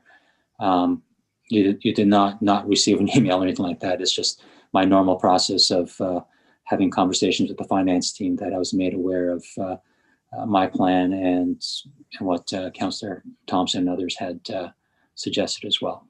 Thank you. Any other comments or questions to the amendment? Councillor Thompson, second time. I'll let you finish it off, and then we'll call a vote. Thank you, Mr. Mayor. Certainly I would have loved to have been able to circulate a little bit more information, or at least a heads up to my colleagues around the table in advance. But as Councillor Kim expressed, part of the second look into the budget, or third look, however you want to phrase it, really came out of all of the emails we were receiving with regards to the tax rate. So I took it upon myself to revisit some things. A lot of my emails and conversations didn't start with Mrs. Wainwright Van Kessel until last Thursday, Friday. She was great, and I was emailing her throughout the weekend about different things. And it really wasn't until this afternoon, late today, that based on all of the information and questions that I had, that I personally felt that this was the best path forward for council. And I think it was probably 5 o'clock, 5:30, just prior to our closed session, where I sent this amendment off to our clerk. So, had I been able to start this sooner and formalize my thoughts sooner, I certainly would have shared it with my council colleagues, and I apologize for springing it on the last minute. That was not my intention. I'm sure we've all spent the last week looking at different ways to lower taxes where possible. And I look forward to hearing the other ideas that other councillors have after you decide on this amendment. Thank you, Councillor. Mr. Clerk? For a vote for the amendment to item 8.1 on this evening's agenda, Councillor Thompson, how do you vote? Yes. Councillor Gallo? Yes. Councillor Kim? Yes. Councillor Gilliland? Yes. Councillor Gardner? Yes. Councillor Humphreys? Yes. And Mayor Marakis. Yes. Amendment carries. Thank you, Mr. Clerk. Back to the main motion as amended. Councillor Thompson, you still had the floor. Actually, Mr. Clerk, how much time does Councillor have? Councillor Thompson has 1:45. Okay. Councillor Thompson, did you want to No, continue? I'm good for this time. Okay, thank you. I had in the queue before the amendment, I had Councillor Humphreys. Councillor Humphreys? I'm not seeing Councillor Humphreys. Sorry, through Yeah. Mr. Mayor, I'm okay right now. Thank you. Okay, thank you. Councillor Gilliland, I had you up after Councillor Humphreys to the main motion. Thank you, through Mr. Mayor, to, I guess, and Ms. McDougall. I just had a few questions about the, I guess, let me go scroll back. I think it's section 2B and C, just about the cultural center and the extra pressures that are anticipated due to COVID. And I just kind of wanted a little bit more expansion on what that meant as far as they were asking. From what I understand, the cost to item B is something that perhaps may be corrected come the governance model has been instituted. And I was hoping that maybe you could kind of explain a little bit about what that pressure is and what the impact of that pressure has come from and how that could change in the next coming year. Ms. McDougall? Thank you. Through you, Mr. Mayor. Actually, this number, this figure you're seeing, 69,200, was part of last year's budget report. So this has been estimated in advance from last year to this year. And this was presented as part of the evaluation of a few things presented by the Cultural Center in relation to, based on sort of a different structure leading up to Library Square opening with rentals taking place at the library versus rentals taking place at the Cultural Center. There was some rental revenue that they were to annually be anticipating, but due to different structure and operations within the library, they no longer were seeing those revenues. So as an example, when we go forward with the Library Square governance and ultimately the discussions regarding rental revenue and where the revenue dollars will be going and collected from, that should be, I'll call it ironed out, but more so about who will be collecting them, not necessarily the Cultural Center per se or the library or the putting in on whether it's the town. So that's one piece. The other was through their evaluation of the staff pay equity and market rate and market values within their staff salaries. It was determined in order to obviously maintain staff at the minimum pay grade comparatively to other similar roles within the market, the rate of pay was determined to be as it's being presented. So this additional cost is to bump up the salaries, the wages per hour for their staff to come in line with the minimums. And again, it's determined once we go through with the governance about the staffing models, we'll have a better idea of exactly where those dollars are and who and which positions they are applied to. But for now, we wanted to capture that to keep the Cultural Center sustained, certainly, while we go through the governance review. So that's predominantly what 2B is about. Thank you. And if I just could add from the salary, from what I understand, with the evaluation that they had presented, it was really just to meet the basic minimum standard, and the fact that they had identified that with the current pay structure, it was below standard, and not comparing to public, but just even private or nonprofit, they were on the bottom, like below the minimum. So I appreciate they were just really looking at the bottom level just to kind of make them feel like they're afloat. So I appreciate that clarity on that, and the fact that also that with the new governance model, it'll eliminate kind of that rental space issue and kind of that competitiveness from one place to another, and how it kind of left them in a situation where they weren't getting that same revenue or reaping the benefits of that revenue, which was kind of not, unfortunately, kind of not their fault in a way. So I appreciate that clarity.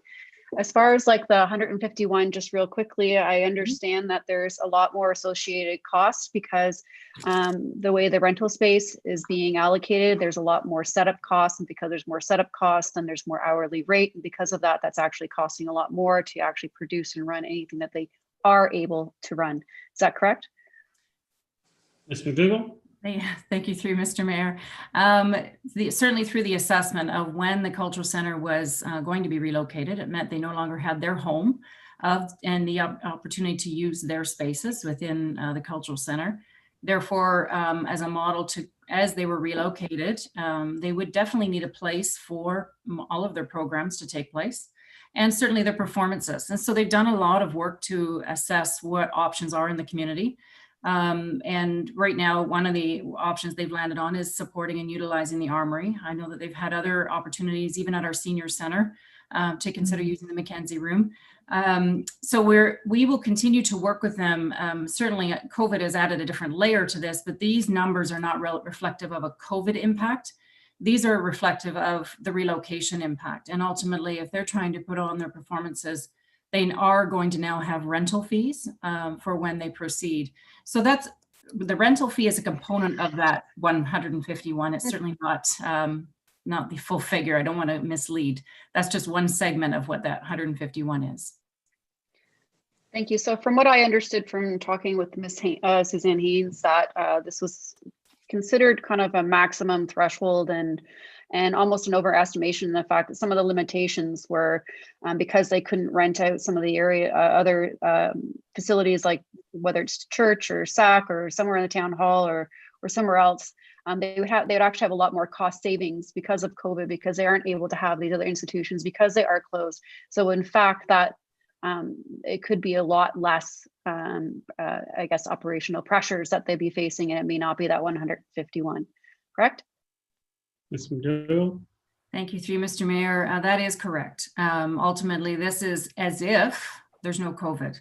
So this is a situation of an operating year in case. Now, the reality is we know there's going to be a COVID impact for at least the first 2 quarters at minimum, likely for their performances as an example, although it may be modified, and certainly as we head into March, April, May, but we wanted to make sure we had the information and had ourselves covered. They certainly wanted to make sure their potential expenses were covered, and therefore they have presented it in this way. But I agree, we're all not only going to try to help them and mitigate the actual rental costs. If we can find lower cost places for them to rent, we will do so. But also, if and continues with COVID impact, this 151 will more than likely come down. Councillor?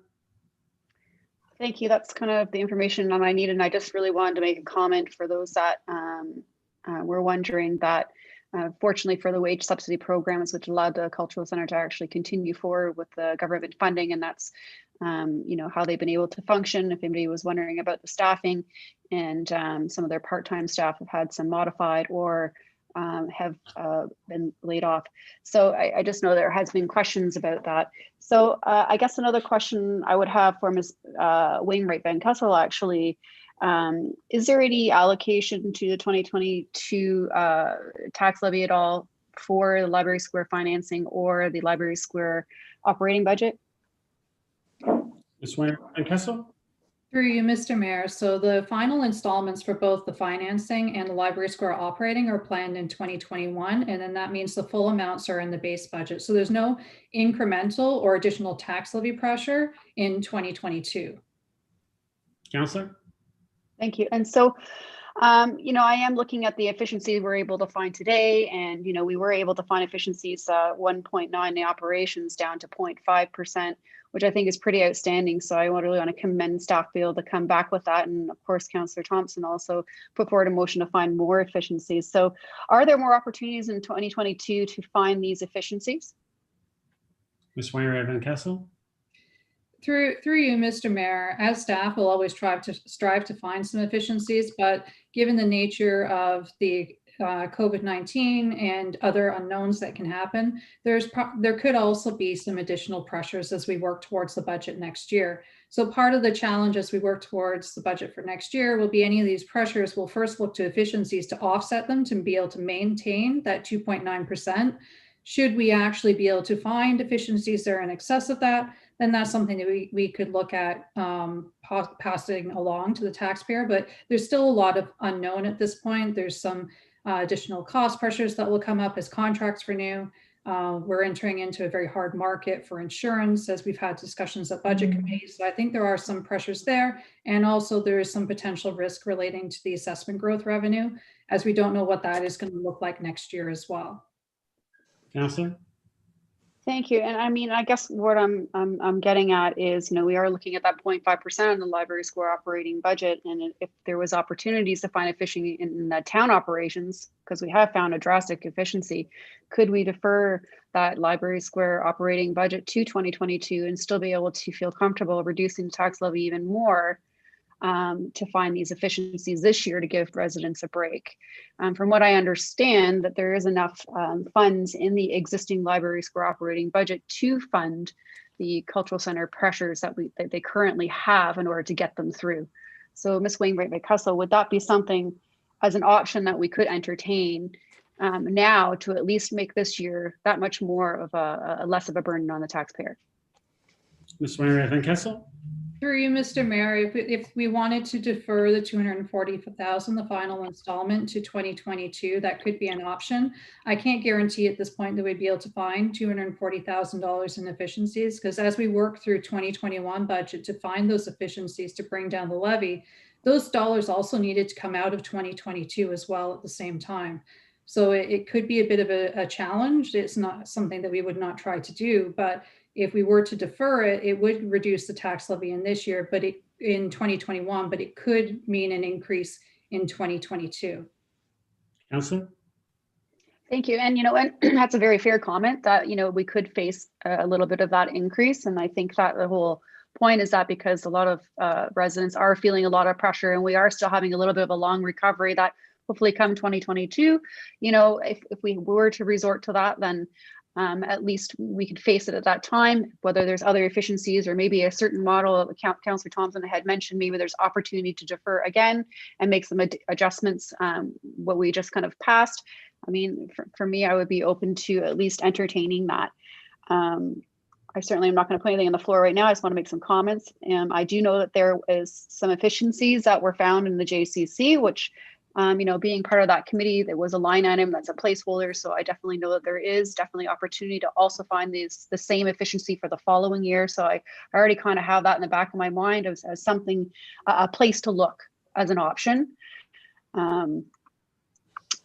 Hopefully I have some more time left. The last thing I actually wanted to speak about was in respect to new staff's hires. And, I am in support into the finance position and the sports coordinator. Councillor, Yep. I got time, so I'll have to ask you. Okay, so I'll speak again. Thanks. Thank you. Councillor Gallo? Thank you. And I'll try to put something on the floor. I'll admit it's going to be a little bit difficult, but you don't know unless you try. I had two different ideas. This one was dealt with prior to, and we've had discussions regarding, and it's a nice segue, the proposed permanent staffing and FTE. The second one, I had conversations with staff and I decided to put it on the back burner as it would have proven to be much more difficult to implement at a late time.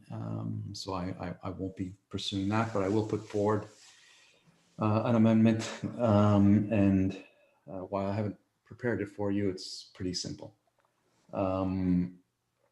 So it would be to remove all FTE that is tax-based funding.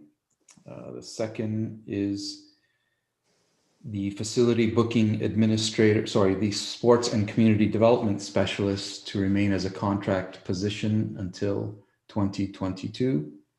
And the third is to the finance systems and policy advisor to also remain as a contract position until 2022. And if I get a seconder, I can go through some of the ideas, at least for a discussion. Before I ask for a seconder, Mr. Clerk, do you have that?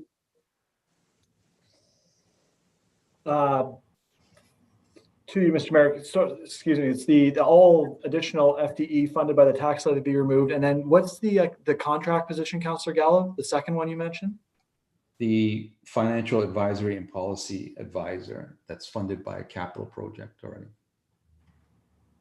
That remains contract position until 2022. Until 2022. Thank you. And then the third clause, I missed that. That was the sports one. The sports one was the second. The third one was the financial systems and policy advisor. Oh, sorry. And the sports one, can I just get that one again, please? That it remains a contract position until 2022. Excellent. Thank you very much. We'll put that up on the screen in just a second. It'll take us a second to type it, but we'll get it up. Thank you. Would someone like to second that? Councillor Gilliland. Councillor Gallo, go ahead. To the amendment. So as we all know, we've had this discussion before and we decided to keep all those positions and I believe give authority to the CAO to determine which and when to proceed with. The sports and community development specialist is a conversion from a temporary to permanent. My views would be to reassess that in 2022. It doesn't affect the budget. The money is already there.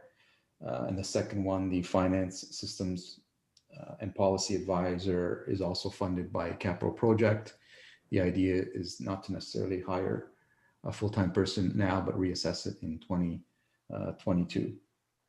The impact of, if this were to move forward, as I understand it, is 500,000, which is, I believe, just under 1%.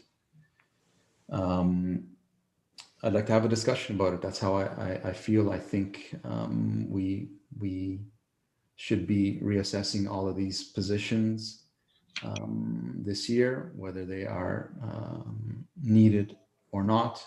I realize that the impact just gets pushed down the line, but my view would be to have a full business plan on each one of these positions in 2022 to really understand whether they are necessary at this time. And I've said this before, that we get some information with new hires, but I've always been an advocate of much more detail and a full business plan to justify the new hires. So I'll leave it at that and see what people think. That's my perspective. Thank you. Councillor Kim. Thank you, Councillor Gallo, for bringing this up for discussion.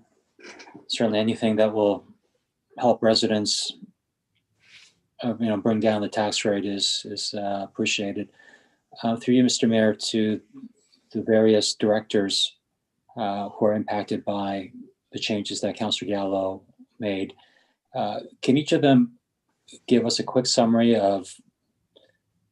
to validate the need for this position in 2021 and what the repercussions would be in their minds if we delayed it to 2022? What are our impacts? I'll go to our CAO, Councillor. He brought forward that report when he did a deep dive into each of the hires. So, Mr. CAO. Thank you. Through the chair. I'm just trying to pull up the list here. I'll speak to it first, and then maybe while other speaking is going on, I'll pull up the list and go through them position by position. So we've covered these off a couple of different ways. These were all in the initial 3-year budget, and the case for each of the new positions for the whole 3 years was in that base budget document. We subsequently had other conversations this year about the ones that were slated for hire in 2021. As has been noted, 2 of those would not have a budget impact because they are already funded or would be funded through capital, so they wouldn't affect the levy.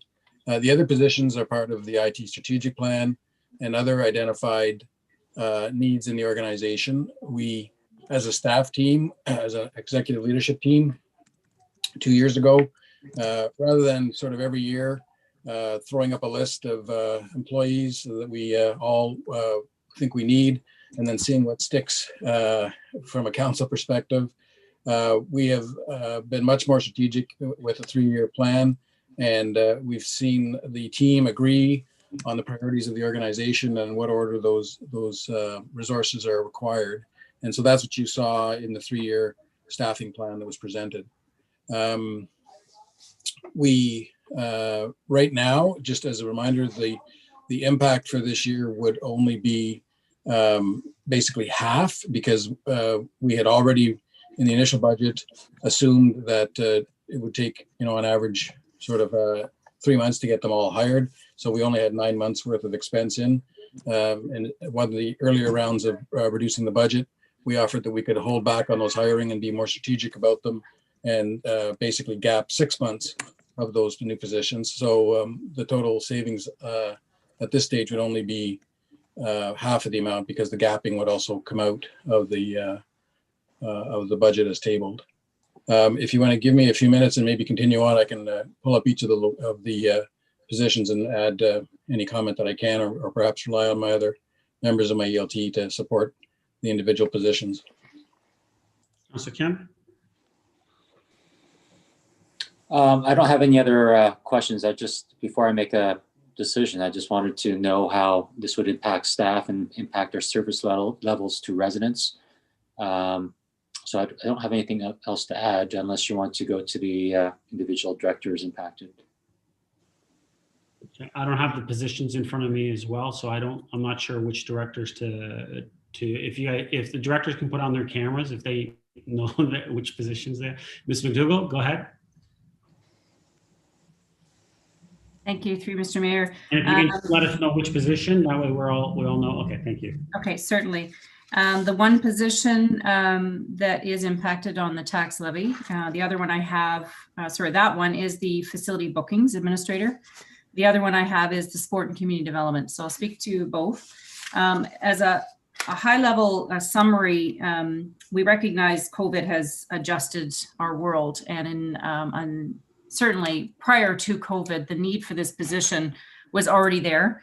In fact, when looking at the summary of our bookings, we have had 3 facility booking staff in place since 2013. We have not had an increase in staffing in that area since 2013. Back in 2013, we facilitated 32,000 reservations with 3 staff. Since that time, we've continued to increase without an increase in staffing support to over 60,000 reservations, with, again, the demand and pressure continuing to grow, and it results in service delays, our ability to get back to people, our ability to rent space, and ultimately an impact on our ability to provide and accumulate the revenue and bookings within our facilities.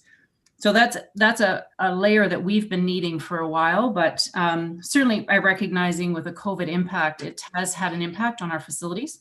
And just briefly to speak to that component, although our facilities are closed, and every time there's a change with the order, I can tell you, even just in the duration at this time, our facility booking staff are incredibly busy with every time they have to reinvent, rebook, cancel, delay or defer or adjust a fee. They are adjusting frequently. Knowing that that is only during COVID, we recognize that reality. And so when the decision or suggestion was to defer this position until later in this year, we were accepting of that. We would likely pull and draw upon some part-time staff to support or backfill when there's a peak period that we need to deal with. Like right now, when there is a lockdown, we now have to go to all of our user groups and deal with cancellations and adjustments. So with that position, it has been on the docket of ours in our department for a while now. And again, as mentioned, we haven't had an increase in staffing in that area since 2013. So it's been a pressure point for us. In relation to the other position, as noted, it is a contract position currently. This was in relation to a 2-year position, 2-year contract, as we reviewed the in-house opportunity modeling of implementation of a sport plan. With regards to this position, we have returned to council a few times with our sport community development specialist, Erin Hamilton, providing council an update on where we are within the sport plan and its development. We are of the position and opinion that based on the work that she has presented and worked with our sports user groups, not only is her work supporting the corporate strategic plan, which goes right out until 2031, we would not be able to achieve some of those goals within that strategic plan without having a permanent body within house. In relation to the sport plan, although it's a 5-year plan, it is obviously the supports that she has provided to date to our user groups and community groups, it is proving to be very valuable, that resource in-house to be able to liaise and communicate. And within the subsequent report she's returned to council with, we believe that and confidently believe this is a role that will be needed going forward, much beyond the end date of the formal sport plan, as we fully anticipate having to review the timeframe within that sport plan. So I believe that's, unless anybody has questions, those are my two out of community services. Thank you. I'll just move to Ms. Van Leeuwen now. Thank you, Mr. Mayor. We have a request for a legal assistant, and this is a critical position as we actually just received notification that our deductible for insurance claims has gone from 10,000 to 20,000, and that means that we will be managing those claims internally in order to save money. As well, this assistant will provide administrative support for LPAT matters. So our legal services division is very overwhelmed and hasn't had any increase in staff in, I don't even remember the last time. So this is a critical position as we move forward. And there was an uplift for customer service rep in Access Aurora from part-time to full-time. And this is, we've seen an increase in calls and inquiries, and this is in order to maintain service levels. We have seen that our service levels, particularly in the last few months, have decreased in terms of abandoned calls, drop calls, things like that. They are short-staffed at this point in time, and this is to support the growth in the community. And there was a business solutions analyst. This was identified as part of the IT strat plan, and this person will work closely with the business units to develop those business solutions. And this person actually will be critical as we move forward with the new financial system and be working very closely with finance. And I think that was it for me. Okay, thank you. Ms. Wainwright Van Kessel. Sorry, there was one more, HR consultant. As we've seen a growth in staff year over year, we haven't increased our HR consultants in the organization, and this will support our employees going forward and all of our clients going forward. Thank you, Ms. Van Leeuwen. Ms. Wainwright Van Kessel. Through you, Mr. Mayor. So in 2021, we just have the one position, which is the Financial Systems and Policy Advisor. I do appreciate the support for this position, but I am concerned that if this is a contract position, it will make it a very difficult position to recruit for. These positions are already very challenging to recruit for because we're looking for someone that has a hybrid of skills. We need someone who is a professional accountant, but also has information technology skills that they can leverage to really help with the implementation of the system and manage the system going forward, as well as to be able to create those enhanced reporting abilities and improve processes and improve other processes within the department. So my only concern is if this is a contract position, it may make it even more challenging than it's already going to be to recruit for this position. Thank you, Ms. Van Kessel. Councilor Kemp, I think that's all. Sorry, Mr. Mayor. Ms. Van Kessel, go ahead.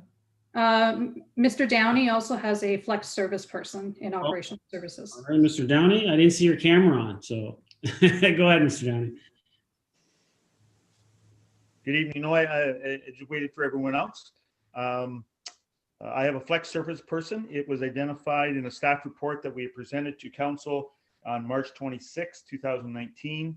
The staff report is OPS 19004, in which we identified winter maintenance, identified some of the challenges we were having with regards to winter maintenance, and some of the new staff that we were required in order to maintain service level as well as also deal with growth. This position will assist us in the growth within not only winter maintenance, but in our parks division as well. Since it's a flex person, they spend 6 months with the roads division, and they spend 6 months with the parks division. This position is needed in order to continue to maintain service levels that have been identified by council. We would very much like to continue with our existing service levels and staff complement in order to maintain that. Thank you, Mr. Downey. Councillor Kemp? Thank you all for providing that level of detail. You know, for me at this stage, you know, it's hard for me to say that these positions are not needed. If I say that they're not needed, then it would frankly be saying that, short of me working side by side with staff, you know, I can't 100% say that these positions are not needed. We hired Mr. Nader Asni to oversee the corporation. He seemed to believe that these additional staff are necessary. And, you know, anything that has to do with our IT strat plan, I mean, that's I think one of our top, 2 or 3 priorities in-house. I don't want to jeopardize the smooth evolution of that coming to fruition by tying staff, by tying one of their hands behind their back, by not having the sufficient resource that they need to roll that strategy out. Because we've been very critical of staff in the past about IT strat plan and the failings of previous strat plans that didn't come to fruition. So I want to make sure that anything related to finance strat and IT strategy and certainly the hybrid position, the staff gave me a convincing argument there. And so short of me saying that I don't believe them, I have to believe them. And I think also that we already know that our population is increasing, probably about 1,000 or more people every year. And if population is increasing, how can we keep up with our service levels with the same amount of staff? So, my rationale is that each year there has to be some slight increase in staff to ensure that our service levels are met. So right now, based on the information I'm seeing, I'm fine with the current staff recommendations. Thank you, Councillor. Councillor Gilliland, to the amendment. Thank you, through Mr. Mayor. Mr. Nader, we had a conversation about this budget, and we did go through all these positions during the last budget meeting and had an outline specifically of all these positions that we all had a chance to hear and share. But thank you for, reiterating all that once again. But I do recall that at that time you had said that there was no problem in putting these positions on hold till at least July to have a reassessment, and that we can keep eye on our service levels, considering the circumstance and the way that people work and live right now has definitely changed. People are working from home, how these positions evolved, how we run the town moving forward, whether with programming and how it exists, these things are still kind of uncertain on where we're at. And if you can confirm, we did have this conversation that you were okay at least till July 1 in your opinion. Mr. CEO. Through you, Mr. Mayor, yes, what I said at the time was that we could extend the timing to achieve some fiscal savings this year and to help lower the impact on the levy. That I felt it was important to get the positions into the organization and into the budget for future years, so that we could at least plan with certainty that these people would be available. And at the time, I said that I would manage to make sure that through whatever order we hired them, that we would in effect achieve a 6-month gapping on the new positions in 2021. Councillor? Thank you. And so, I understand everybody has a need with these positions. I do understand the finance and the current sport position, which doesn't affect the tax levy whatsoever. I kind of disagree with the whole, finding someone to hire at whatever time. People are out of jobs right now. So when we talk about the pressures that we have on us, You know, I want to reflect on the pressures that residents have just to put food on their table right now. And, you know, I'm just looking at this situation this year, and, you know, this is a 0.5%. This is a 0.5% that we can save on our tax levy for 2021. That's huge.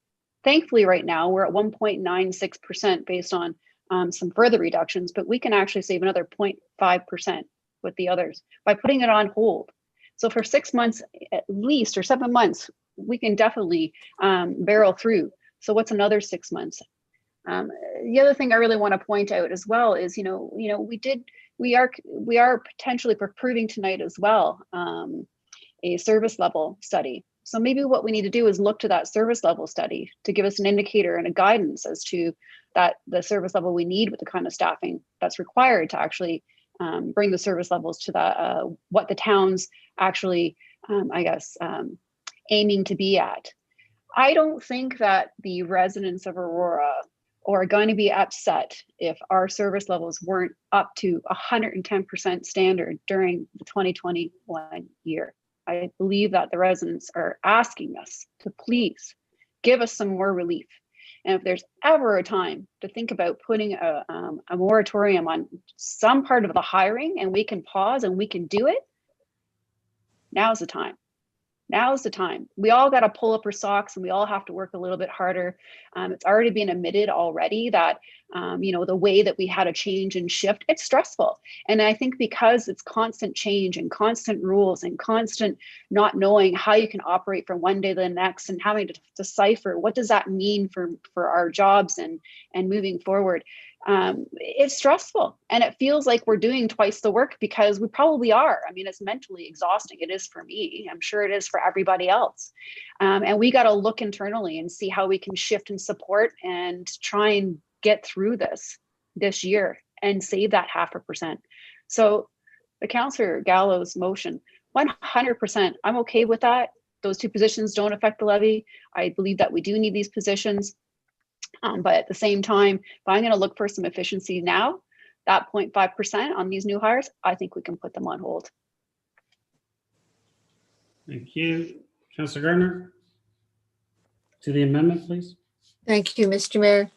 And I agree with Councillor Gilliland, but I also disagree for the same reasons that she's stating. This is a very difficult time for our residents. I think the town needs to come through. If they called the town hall and they've got a winter maintenance issue, I don't think we could drop the calls. I don't think we can just, we need to be there to help them. We need to be there. As Mr. Downey said, this person was, I think, first suggested in 2019. Who knows what kind of a winter we're going to have? We need to do as good a job for our residents as we can. It just comes down to basic service. And I'm thinking with what Ms. Van Leeuwen said about the deductible.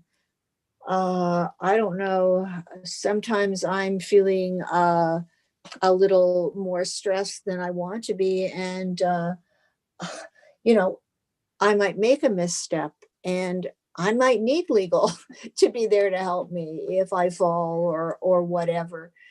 I'm okay with the ones that, no, I'm really not okay with anything. I thank you so much, Councillor Gallo. Just as I thank Councillor Thompson, we need to try and find savings wherever we can. But the only thing that I'd like to ask is Ms. Van Leeuwen.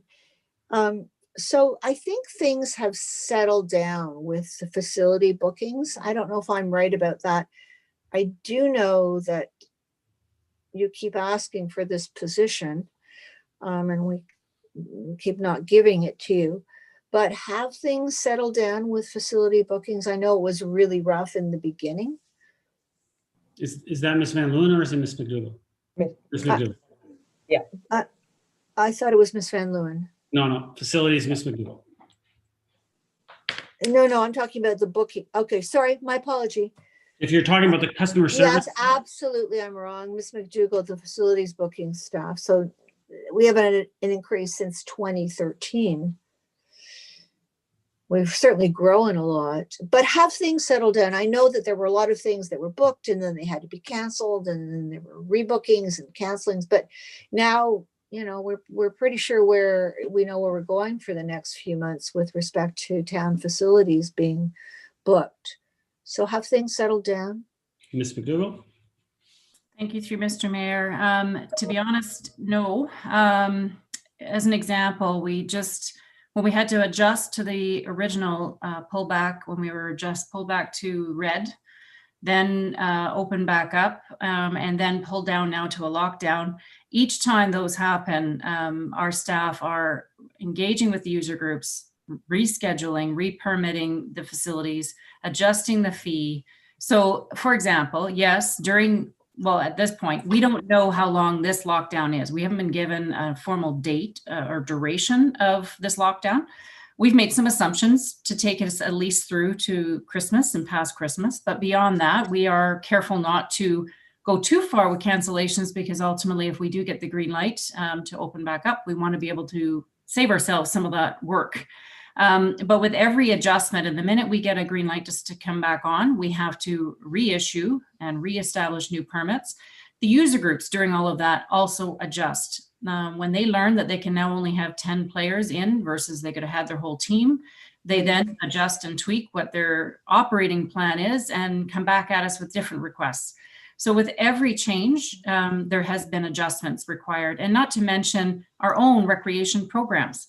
With the programs that we have that have to be deferred or canceled, memberships put on hold, all of that requires communications and dialogue and adjustments within our system. So to be honest with you, though facilities are calm, I call it doors shut, our staff are incredibly busy right now, and it hasn't slowed down for us. Councillor? Okay, sorry to hear that. So again, I thank Councillor Gallo for trying to find savings. I can't agree with not having these positions. I've thought about it a lot. I just think we need these for the residents, as much as they would like to have a decrease on their tax bill, and maybe, I don't know what that would come to if we take a 0.5 away. I don't know, maybe maybe Ms.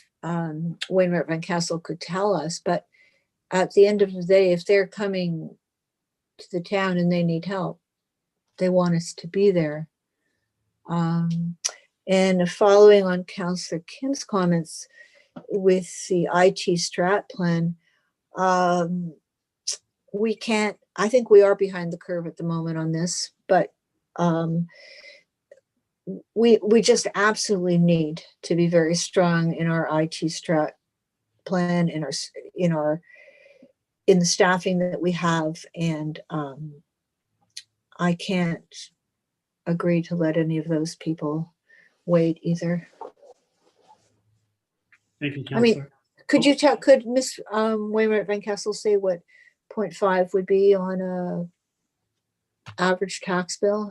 Can she pull that out of the air? I bet she can. Ms. Wainwright Van Castle, could you, first of all, is it 0.5 that we were talking about?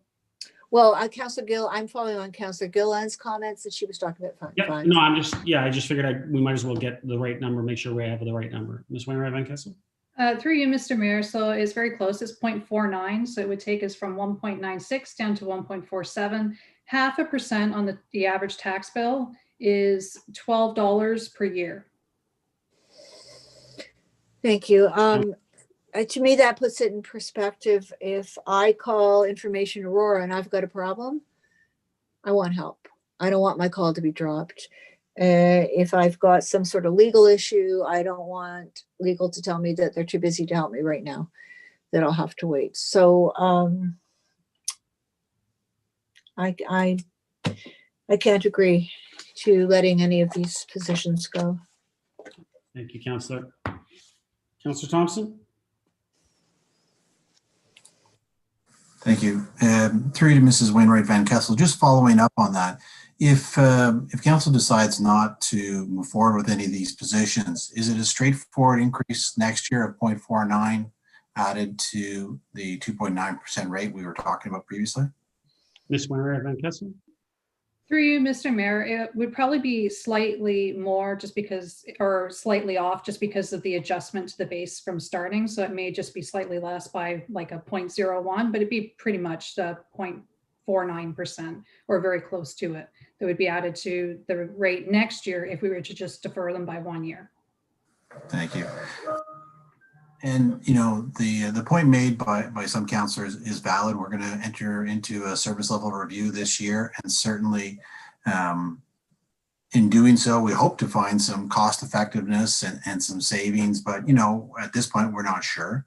But on the flip side, you know, we saw it this year that, as Mrs. Wainwright Van Kessel alluded to at the beginning, the assessment growth that we expected previously was going to be 2.4%, and at the end of the day it came in only at 2%. And so that was an additional 0.4% that staff had to find savings for to, you know, avoid it being an additional pressure and increasing that tax rate. And so at this point, we're not really sure whether or not we will get, I think it's 2.2, which is identified for next year, or could it be less again? And so, you know, we may be looking at greater than 2.9% next year.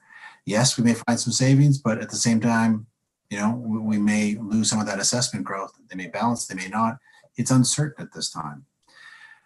You know, secondly, while I appreciate it, I mean, we've had some of these conversations before. When we started the operating budget process, you know, I think all of us, you know, took a look at these positions and said, geez, you know, is this really the right time to be doing this? And right from the beginning, we pulled it out of the operating budget and you know, asked staff, specifically our CAO, go back, have these conversations. We need to know, you know, are these a need or are these a want? You know, because it is a very difficult time, and, you know, we need to justify any position that we approve of going forward. And so it was at our last budget meeting that Mr. Nadarozny came forward. He did his budget presentation with all the different ones, and he kind of laid it out, the rationale for the various positions. Some of them definitely are tied to growth, as Councillor Gardner alluded to, such as the customer service representative. Others are tied to specific projects and initiatives that we have ongoing that we're spending money on. The IT strategic plan position is certainly you know, one of those that is connected to a number of projects that we have identified are priorities. Within the finance department, we keep talking about modernizing our financial systems. And so there is a definite need with regards to that one.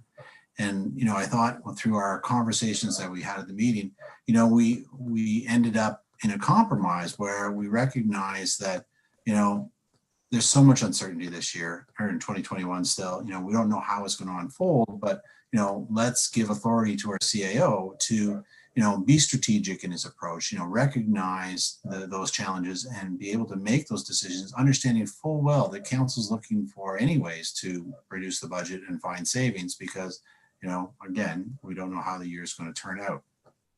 And so, you know, the amendment as a whole, you know, I have a challenge with because I do feel that, you know, most of those positions are essential. You know, if we want to go through them again individually, you know, that's fine. And I'm willing to do that, but I can't support it as a whole because, as I said, you know, some of them are tied to some pretty big projects. Some of them are tied to growth and we need it. And, you know, I agree with Councillor Gardner that, you know, we, especially in this time of COVID, we need to find that balance between, you know, fiscal responsibility and meeting the needs of the community. I mean, they have a certain expectation when it comes to service levels. And, you know, I don't necessarily want to see that impacted just to save that $12. And so that's the balance. What is the right decision? And so for myself, while I did look at this option, I felt it was better to approach it in a different way. And that's why I brought forward the suggestions I did, because I didn't see them impacting the service levels that we currently provide our residents. And I'd like to see them maintained. Thank you. Thank you. Councillor Humphries, to the amendment. The amendment, which is interesting because after we had our initial budget discussions, there was an ask that if we had any other concerns or anything that we needed to discuss, we go to the director or directly to Doug. So I mean to Mr. not Rosny. So I had one specifically to go through each of the new roles that are being asked, and I was one that was giving a bit of a hard time on a couple of the roles. And after my discussions, I realized that these are something that we need to do. We need to hire. We need to have these people. And even though we're going through a service level review, doesn't mean our residents are going to expect worse service. They're going to expect fantastic service with less cost. So this is a challenge. Even though we go through service level review, no one is going to anticipate or even give us a break. I can guarantee that, because the taxes they're already paying for, they believe should suffice for good service. So we know the realities of these positions, and if they're not fulfilled, we're going to have challenges on our hands. And I do believe, to Councillor Gartner's point, that it is a difficult situation, but that we do need to fulfill the needs of our residents. And right now, if we're having some abandoned calls or many abandoned calls and not fulfilled customer service requests, there's a problem. So I really wish we could find more efficiencies, but we've been through this. Probably this is the third iteration on this. So I believe at this point that I've done a lot of homework, and I've again worked with the CEO directly to go through each of these roles. And I just couldn't imagine at this point saying reduce, because at the end of the day, if we have to get these roles mid-year or next year, it's just a deferral. And I'm worried about deferrals. I really am. So at this point, I can't support this. Thank you. Thank you. Any other comments or questions to the amendment?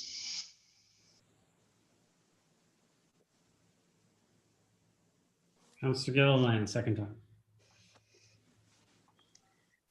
Thank you, Mr. Mayor. So, I mean, I have some comments. I've heard what everybody said around the table, and you know, the private sector in general has been reorganizing itself everywhere. So, I mean, are you suggesting that we don't have to? Like, it makes it sound like if we don't hire these 8 people, like the whole town's going to crumble and come to a halt, and we're not going to be able to answer your phone call.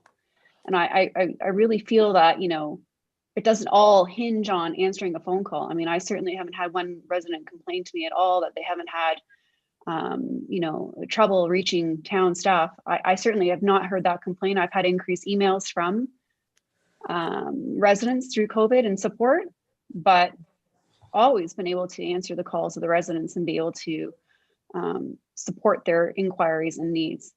Certainly all these positions are not going to be attributing to a drop call.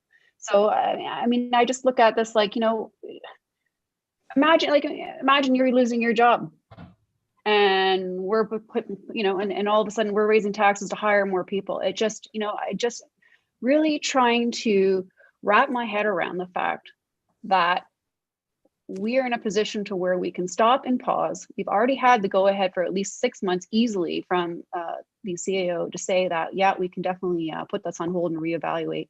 We have a service level plan that we are going to be putting forward to kind of find those efficiencies. So why are we not letting this be the guiding document? Let that be the guiding document. It's not like I'm suggesting that we shouldn't be hiring more people ever. Of course, we're going to be hiring more people, and if we end up hiring more people next year and it affects the tax levy, well, we're going to expect it's going to affect the tax levy next year. What I'm suggesting is that we put a pause on it this year, breathe, and reassess and reevaluate, because we don't really know what these working conditions are going to be like. Lots of private corporations and even ourselves likely won't be even seeing an office inside until summer 2021 or fall. What are we doing? I'm sure there's definitely some positions that are of a need, but seriously, is the town going to shut down and crumble because we don't have these positions? I think we can manage. Other corporations are restructuring. They're revisiting their plan. They're reassessing positions. Maybe someone's picking up the slack somewhere else or being shuffled around. Everybody's doing cuts, and I just think it would be irresponsible for us to actually look at it that way. And again, I'm going to stress, we are putting money into a report to come back based on our service levels and how we should be hiring, how we should look at things. Why not let that be our guiding document? We have the time. That's why I would like to wait. People are not going to be upset for the town to put a pause to save this 5% this year. And if we had to reevaluate and hire a few more people next year, then we look at that. COVID's still not over. It's still not over. I know we've got this vaccine, but that does not mean COVID is over. We're still fighting this. There's still a fight, and there's still an economic recovery that we all need to pay attention to. So I'm still with Councillor Gallo here. I still agree that we, support the current contract position and the finance position, but the rest of the positions, I don't see a reason why we can't just put this on hold. Let the service report be our guiding document. We can even have a reassessment report come back in July if we really wanted to from Mr. Nanarozny about the progress of, where the town sits. But I think that we'll be okay. We're going to be okay. We'll survive. But for the rest of the people that are out there that may have lost their job or have so much uncertainty and is trying to think about, putting food on the table. The average resident, they're saying an extra over $700 a year for groceries. Prices are going up everywhere, not just taxes, groceries, fuel, carbon tax. Everywhere there's things that are going up.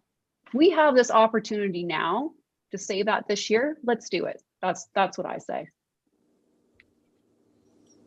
Thank you, Councillor. Councillor Kim, before I go to you, I did want to mention, it was just said that we should be making cuts like others. We have made cuts. I'd like to remind council and everyone watching that we let go 280 people when this pandemic first hit.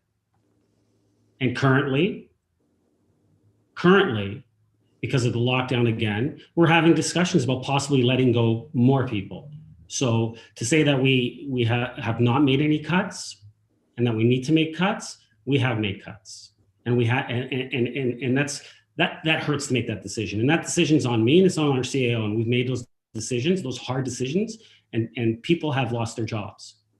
So to say that, I'm sorry, that is a misleading statement. So I had to correct that. Councillor Kim, go ahead. Thank you. It may seem like we are hiring when we should be letting go of people. I know that we have not been hiring or keeping up with the service levels, because I know last term I know we did a staff service review or staff deployment review in 2016 or 17, and I know that we did not go ahead with hiring staff that our directors had recommended. So I know in the past we have not approved many of the hires that staff have recommended. I think this year it's come to a head that we have no choice but to hire these critical positions. I think it's short-sighted to make decisions on the here and now. We as board of directors of the corporation, we need to look to the future, and that's what our jobs are. We make decisions that will impact service levels and residents, not today, but next year and 3 and 5 years from now. I mean, things are busy now, and things will get even busier when things open up again. We need to provide the resources that we have so that we have a smooth transition as we approach escape velocities in the new year. Our decision should not be that some people are suffering, therefore our staff should suffer as well. I mean, who cares? I mean, if someone says, who cares if a staff member is doing the work of 1.3 FTE because they should be happy just having a job. I mean, that's essentially what we're saying, is that we have maybe 5%, 8% of our population workable people suffering, and therefore our staff should also suffer and work a little bit harder. We talk about mental stress and mental issue, or mental stress issues. And I don't think we help that cause by forcing our staff to work longer or more stressful conditions just because we're in this condition. Like, that's not what I call being in it together. I don't think that's what that means. We help each other as we can, but I don't think it's the fashionable thing to say is to try to cut now when we need to think about future growth, current service levels. So, I mean, that's my perspective. And, we're always trying to be innovative and efficient where we can. And I know where Councillor Dell was coming from. It's, I've been there too. But, this is not the time to be holding off on the staff recommendation here. Thank you, Councillor Kim. Councillor Humphrey, second time.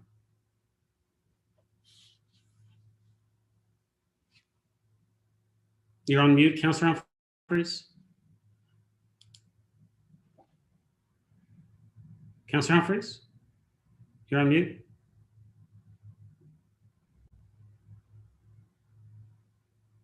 You're still on mute, Councillor Humphreys. Can you hear me now? Yes, can hear you. Yeah, sorry, my headset died. Okay, so I wasn't going to speak again, and the only reason I am is I just and I heard the passionate speech that Councillor Gilliland provided, and I get it. I hear you absolutely, but we've got to base some things on fact, and I worked with the CAO. We asked staff to go back 3 times now to go back and say, do you really need these roles? And when you go through each one of them, yeah, we won't die. We won't suffer. I mean, we'll suffer, but we won't lose our corporation if we don't hire these positions. But we're not going to gain much, and we're not going to be able to get ahead of any of the initiatives that we're working on within the town. I think, in fact, if we don't do this, we're going to have a longer term suffering for our residents in getting not the service levels they need. And I know that there's COVID and it's horrible. We're all living it. None of us are not living it. None of us are escaping this globally. This is a global situation. And I could pretend that I'm not facing it, but we are. We're all facing it. But we also have to make the right decisions for our residents, and giving them poor service levels during the worst time ever isn't going to answer that. It's not going to give them anything. But what is this going to really save? What is the actual amount that this is going to save our residents? $10 a household? For what? What's the exchange? We've done a lot. What I liked about the proposal earlier was that it is not one that we're going to pay for later. This is one we're going to pay for later, and it may become higher at the end of the day. So I absolutely appreciate everyone trying their best, but don't, chastise or penalize the rest of us that are thinking it's a good idea. I don't mind passion, but, not to the point of, anyway, I'll stop now. Thanks. Thank you. Any other comments or questions? Councillor Gallo, go ahead, second time. I'll just be quick and just and at least my part in this. I tried hard to actually, while listening to all of you, and I respect all the positions, and as I started off saying, it's not going to be an easy one to do, and I tried to put myself in the shoes of many people that are out there and suffering, and I have to tell you, you guys have to make your own decisions.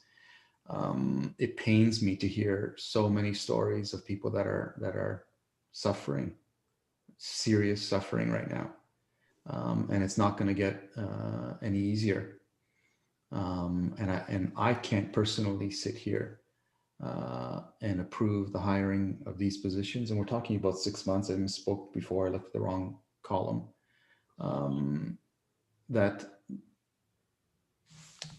the argument that it's $12 per household holds true on both sides, then that's the impact for next year. I just can't sit here and agree to hiring these positions, no matter what the impact is, while people are suffering out there. And to be quite honest, personally, I don't feel that it is that big of an impact to postpone these hires until 2021 and reassess. That's my opinion, and I cannot sit here and agree to moving forward with this at this time. I think I personally would be doing a disservice to the residents of the town. That's how I feel. Thank you. Councillor Gardner, second time. Thank you, Mr. Mayor. It's very interesting to hear what everybody is saying, because I think everybody's in the way that they think is right, is trying to protect our residents. And there's good points of view on both sides. And I thank Councillor Gallo for bringing this forward. It does give us a lot to think about. But I would like to say, other than the taxes, those of us that can need to help those of us that can't in our community. And I'm shocked to find the number of people in Canada that are called now food insecure. They just don't have enough to eat. Children, they don't have enough to eat. And the campaign against child poverty was going to end child by the year 2000. So apart from us trying to save the $12 for people who undoubtedly are suffering, I think anybody who's listening and all of us, we just need to do whatever we can on our own to help. And Councillor Humphreys has done an excellent job with the Community Cares Committee, which you set up, Mr. Mayor. We're going to be feeding 200 people at Christmas, but it's 200 people. There must be more people in our community that need help. Anyway, I thank everybody, and I think everybody's really trying hard just to figure out how to help. So thank you, Mr. Mayor. Thank you, Councillor. Councillor Thompson, did you want to speak a second time? No. I just wanted to add to my point about letting go the amount of employees that we did let go. We still haven't hired them all back yet. So that also will equate as we go through our service level review, and we can look at possibly where do we move forward with those? Do we actually hire them back? Do we not? Do we continue to let them go? But then some of the comments that I heard as far as that, if we ran like a business, if we ran this town like a business, and businesses are looking at saving every money. Well, if that was the case, then we would shut down all our facilities. We want to save money, let's shut them down. But you know what? Our residents expect a certain amount of service, even during this time. How many people have called from the Hockey Association or from soccer during the summer and said, hey, you need to get your fields up and running. You need to get the facilities up and running. The province has said you can open up. And so when we open up, but we open up at a level that we can't be fully open, it actually costs us more money as a corporation. So if we wanted to run it like a business, we would actually shut it all down and say, let's save the money. But we don't do that, because what we do is we provide a service for our residents to be able to live as a community, to feel like a family. That's what we do. And sometimes that costs money. Yes, we want to do as much as we can to save each and every one of us, our residents, the amount of money, but we also have to look at what the value is that they're getting for every dollar that we spend. And by putting this off, this is going to cost more. All we're doing is punting the football down the field. It's going to cost them next year. And it might cost them a little bit more because of inflation. So I think we've tasked our staff to look at every which way possible to find those efficiencies, to find out which hires are not ones that we can hold off on, which ones we don't need right now. And they've come back and they said, we absolutely, as a corporation, need these ones to continue with the future plans of this town. And so I thank Councillor Gallo for bringing this forward. I thank him for talking to staff and working on trying to find ways that we can alleviate tax levy pressures. but I'm going to be able to support this one. Mr. Clerk? Thank you, Mr. Mayor. Record a vote for the second amendment to item 8.1 on this evening's agenda. Councillor Gallo, how do you vote? Yes. Councillor Gilliland? Yes. Councillor Humphreys? No. Councillor Gartner? No. Mayor Maracus? No. Councillor Kim? No. Councillor Thompson? No. Motion's defeated. Thank you, Mr. Clerk. Back to the main motion as amended. Councillor Gallo, you still have the floor, but I'm going to ask, does everyone want to take a break right now, or do we want to finish this item? Because we're probably going to be a little bit longer on this item, or do we want to take that break? And when we come back, I'll go right back to you, Councillor Gallo. Is that good? Okay, so we'll take a 10-minute break, okay? Thank you.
Council, I'll wait for everyone to get back.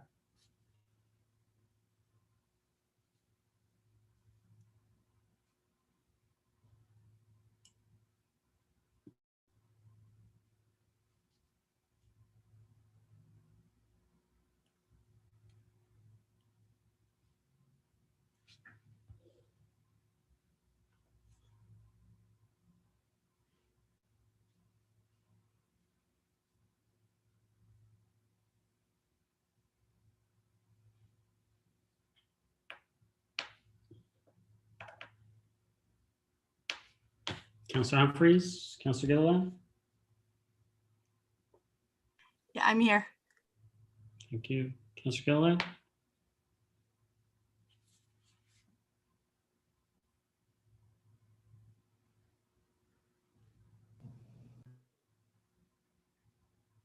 Thank you. And Councillor Gardner.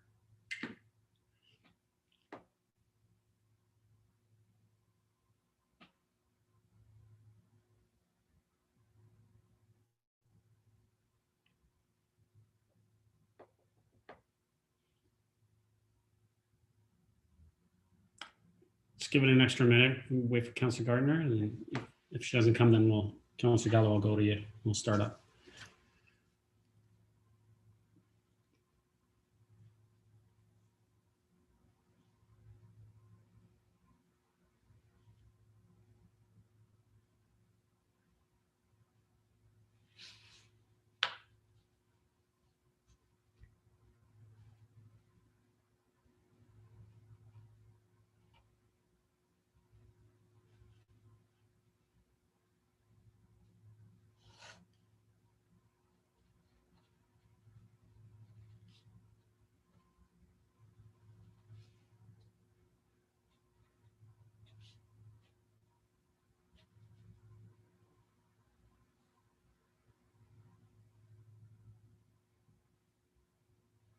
Okay, Council, we'll begin. I'm sure Councillor Gardner will jump in.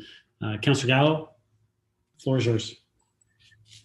Thank you. The only other thing I wanted to do was ask that 8.16 be voted upon separately. So Councillor, let me just pull that up too.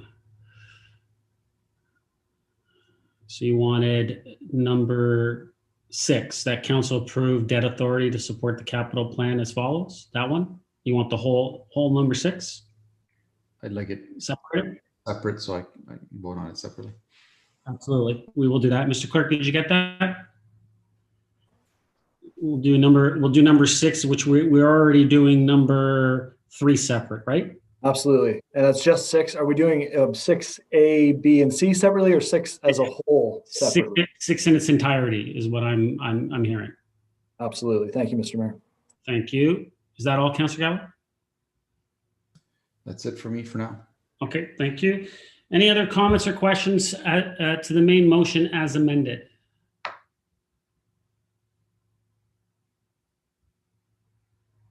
Councillor Gilliland, second time.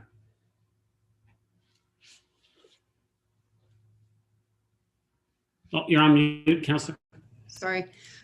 I know that both Councillor Gallo and I are not in agreement with the moving forward with the staff. So is there a specific part of this that we would separate when we're voting on that particular part of the budget? No, because that's actually part of the whole budget, and we already just voted on it. So it would. Okay. Okay, that was just a question. All right, so I wanted to kind of go back to the Library Square operating budget. I know that that's something that we put in on a multi-year plan, but this is conditional upon approval and obviously revisiting each year with the opportunity to actually reapprove.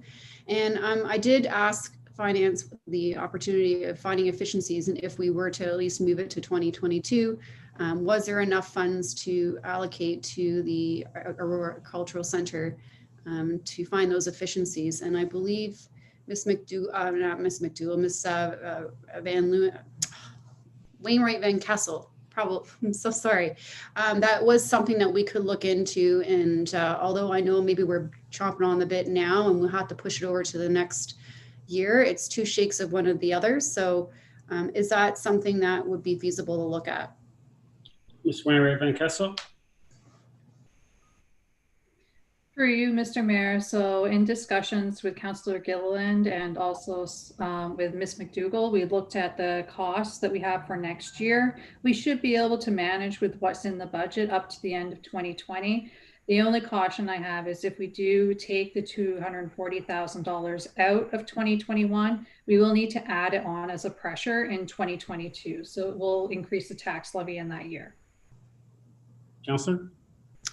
Thank you. And so I guess to my point, I mean, we were discussing earlier that there is opportunity to find some efficiencies in 2022 with operations. I mean, again, like I said, we went from 1.9 to 0.5.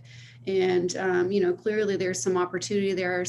Also from the JCC, there's probably some opportunity there as well. I mean, this is a 0.5 of a budget that isn't currently affecting any service level to the town right now. In fact, it's really just as a placeholder for something that's not even operational. I understand the intention of what it means, looking forward down the road. But certainly this would be a time where we could consider at least pushing that, you know, to next year. And then perhaps if we have the opportunity to find efficiencies, we do. But in the meantime, again, you know, if there is ever a year to actually save that another additional 0.5%, where it's not affecting that service level this year, then I definitely think that this could be something that we could afford to do and alleviate something more additional.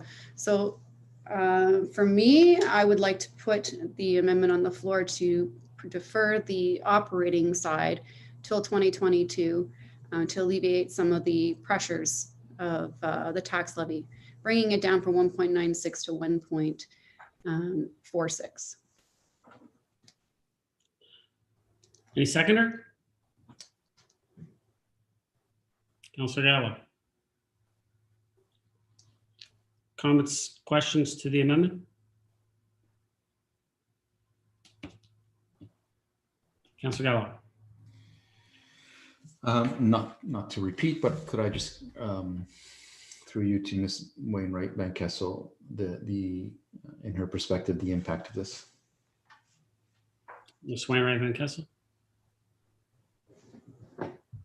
Through you, Mr. Mayor, Ms. McDougall may want to add to this. She's actually, with her staff, looked at the numbers for next year as to what the impact could be for the Library Square budget, because as you know, we do have the project manager in place. We have some of the costs relating to the cultural center's displacement from their home location.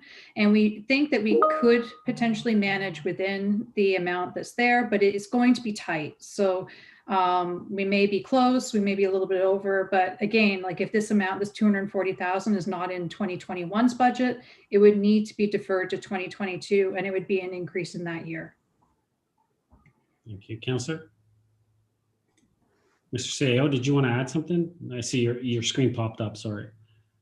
Yes, through you, Mr. Mayor, I just thought I'd add that while we can do this from a cash flow perspective, it does, as Ms. Wainwright Van Kessel has said, it leaves us pretty tight. So if there's other expenses, for example, that the ACC faces or other things that we want to start early with regard to Library Square operations, we would have to come back to council to find the funds for that if everything was spent as per the plan. We'd also have to add, of course, 0.5% onto the budget next year, just to get us to ground zero. So if there's anything else that council decides to do as a result of the governance review, those would be incremental on top of the 0.5. So just want to point that out. Councillor? Thank you. Thank you. Any other comments or questions to the amendment? Mr. Clerk? You're on mute, Mr. Clerk. Excuse me. I apologize, Mr. Mayor. Can we just get that again? I'm sorry, we missed it. Councillor Gilliland, could you repeat what your amendment is? To defer the 2021 operating budget to 2022. 2021 Library Square 0.5% operating. Thank you very much. Yeah. Thank you, Clerk. Mr. Mayor, the amount is $240,000. Thank you. So it's probably best to specify the amount rather than percent. Okay, 248,000. Mr. Clerk, did you get that? That's three, Mr. Mayor, 245,000. 248. 248. Thank you. Sorry, it's 240. Oh, 240. Sorry, 240. Thank you, Mr. Mayor. Councillor Thompson. Thank you. Through you to our CEO, Mr. Nadarozny. Mr. Nadarozny, you touched on it briefly, and I'd like you to expand it with regards to the governance model. I mean, we're still going through this process to determine, what the governance model will ultimately look like, and you made a reference to that maybe having an impact on this budget piece. Can you expand on that? Mr. CEO? Certainly, through you, Mr. Mayor. Council will recall that when we first went down this path of establishing the business plan for the Library Square complex, we did the business plan on the basis of putting all of the resources that are currently being spent in the area on the table. So that included the grant that council is already giving to the cultural center, our facility costs that we're already experiencing in the area, our programming costs that we were experiencing by using the existing facilities of the old library, as well as the library meeting rooms and so on. And we put that all into the pot. And then we built a business plan for the entire complex without regard to who was doing what or who controlled what or who managed what part of those operations, because it is a very much a collective, this new resource that the community is building. And when we looked at the total operating cost of that entire facility, and we subtracted the total money the council is spending through 2 or 3 different buckets right now, the deficit was $720,000, which we said, which is what is being phased in over 3 years, the 240 per year. So that always, I'm just reminding council that that always represented the leanest way to achieve the business plan presented. So obviously the business plan needs more work, and it's not to say that that's cast in stone, but if that was the absolute business plan that emerged, and if instead of controlling it as one, we've already, decided not to go with a municipal service corporation, which would have put that all under one corporation, which is arguably the leanest way to achieve the operating plan for the entire facility. So we've already gone past that and decided not to do that. So we know we're going to have 3 or 4 different entities that are all going to play a role in the overall performance of Library Square. And so all I'm suggesting is that depending on where that governance plan goes and what resources are required by the various entities, you could start to deviate a little bit off the 720 plan. That's not the intent. That's not what we're trying to do. I'm just saying that you leave yourself no room because you'd already have to put 0.5% onto the 2022 budget just to get the 720 operating increase onto the Library Square. Councillor? Thank you. So if I understand you properly, as well, while we've done our best to forecast the operational impact to Library Square, there still remains the potential that it could increase based upon the governance model and the needs of, the various organizations, be it the library, be it, the ACC or some hybrid model like that. So in deferring this till next year, there's a possibility it's only 0.5, but there's also a possibility that it could be greater. Is that accurate? Mr. CEO? So through Mr. Mayor, it's not so much, yes, at the end of the day, that is what is possible, but the kinds of things I'm pointing to are, for example, council for 2 years now has agreed to fund the extra ask from the Cultural Center just out of the Library Square operating budget. So that was never, built into the original business plan. So let's say if we were just going to maintain the status quo, exactly the way it is with the Cultural Center, and then completely do the business plan and fund it to the level of 720, we're creating a shortage there for the Cultural Center that would finally have to be funded by council. So I'm just saying that, we're not exactly pinned down to the operating model for the Library Square and for its various entities. And I'm merely suggesting that by deferring this to 2022, which is very doable, you'd add a 0.5 to the budget. And, if there were other stresses, then we'd have to find other savings somewhere else or increase beyond the 0.5. Councillor? Councillor? Thank you. Oh, thank you. Any other comments or questions to the amendment? Mr. Clerk? Want to speak to it or? Oh, I thought you already did, Councilor. You didn't have your hand up, but okay, go ahead. I didn't call the vote. No one voted yet, so go ahead. Thank you. And just a couple comments about the pressures as well. And I realized, we are deferring it and it could reflect something next year. We definitely, it isn't uncertain, but we were basing this on a business plan that we were presented and knowing full well that perhaps, we may make some changes next year. According to Culture Center, the new governance model should alleviate a lot of these extra pressures. And so that was kind of a positive feedback that I got from the Cultural Center in that respect. So for me, I do feel comfortable, moving forward to defer that. We had a lot of talk about, $12 and, it's kind of all relative if you move it next year, but yet again, we have an opportunity to save this year. And, maybe we'll have a reassessment then. And let's not forget, we did have an RFP go out, for fundraising. And, we have a lot of fundraising to do. I was kind of disappointed that there was no sponsorship business model attached to that to give us the opportunity to raise money in a different way, in a different light. But, maybe there is opportunity and staff will maybe support and bring some of that forward. But let's not forget that we do have an RFP out for a consultant to do some fundraising for this project.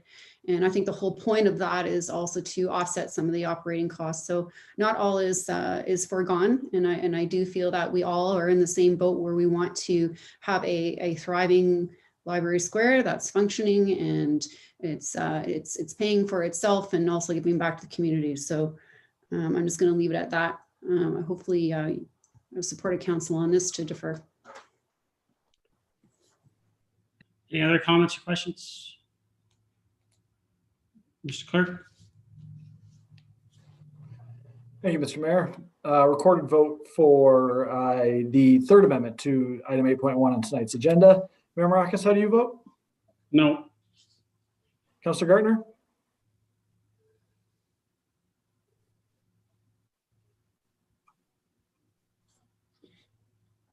Councilor Gardner, you were on mute. I'm on mute. No. Councilor Gallo? Yes. Councilor Kim? No. Councilor Thompson? No. Councilor Gilliland? Yes. Councilor Humphries? No. Motion fails. Or, excuse me, is defeated. Thank you, Mr. Clerk. Back to the main motion as amended. Any other comments or questions? Councilor Gardner? Thank you, Mr. Mayor. So I can still make some comments on the recommendations Yep, on all. or on the whole thing. On the whole thing. We're back to the main motion. On the whole thing. Yes. Okay, so I just wanted to revisit the workstation refresh. I know it's conditional, but I believe somebody, I don't know who it was, said that this isn't the time we would be spending money to fix up our home if we were, really watching our money and we might be tight. And so I would really hope that that is something that we will be able to defer this year into next year. I also have a question on page 10. Well, actually two questions. One is about, we're asking for funding from FCM. Mm-hmm. So I did speak to Mr. Gartner today. If we don't get the money, and I think we're looking at probably a couple $100,000, we're putting $20,000 in the budget from us, the town. If we don't get that grant from FCM, where is that money going to come from? Ms. Wainwright Van Kessel? Through you, Mr. Mayor, if we were not to get the money, then we would have to pull it from our tax funded reserves. Councilor? Thank you. Thank you. And another question on page 10. We're talking about, sorry, let me just find it.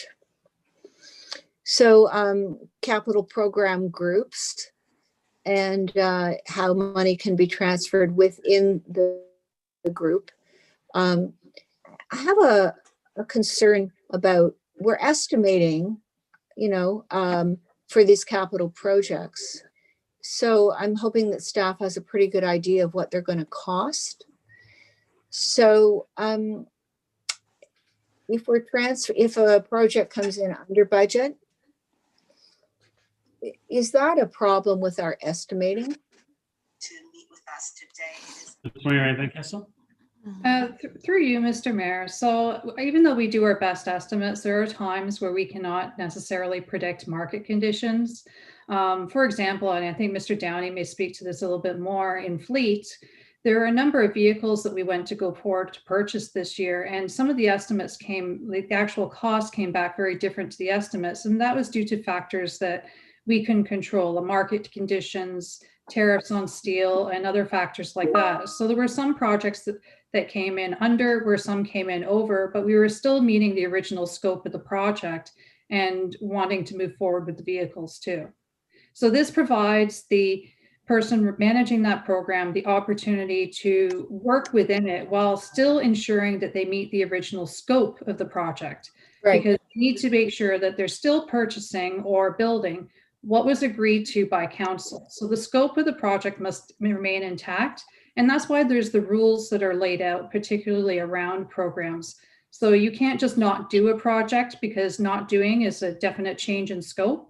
But if something comes in a little bit more or a little bit below, this gives some flexibility to make sure that we can manage those projects, improve our capital delivery, and achieve our capital delivery on a better, more timely basis. Thank you. And I understand the principle of it, but I'm just going back. I mean, over the years, we've tried to get staff to estimate closer to what the actual cost is going to be. And so when a project is presented to council, that's what council is voting on. That's what we're basing our vote on. So I'm hoping that staff will continue to be very careful with their estimates, so that when council approves these things, we are approving something that is going to come in pretty close to what staff have researched. That's just a comment, because I would really like our staff estimates to be as close to the actuality as possible. Thank you. I'm finished. And Mr. Mayor, I did want to put forward, I don't know if we're calling it an amendment. This is with respect to Tamarack Park. And,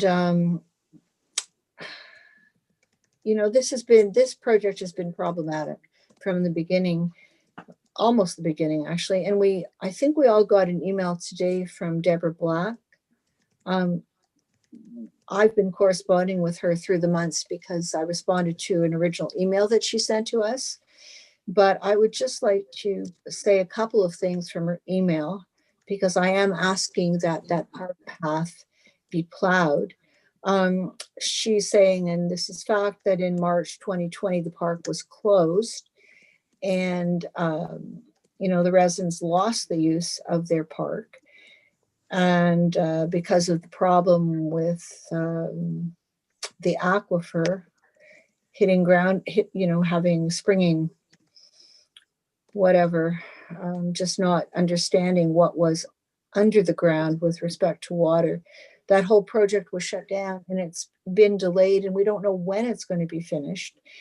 I was able to put her in touch with someone at the region, and he has agreed that path can be opened now safely. So we have all of these residents who've been without their park, without any path, and now they do have the path, but they're not going to be able to use it if it's not plowed. I think it's a very fair ask that she's asking.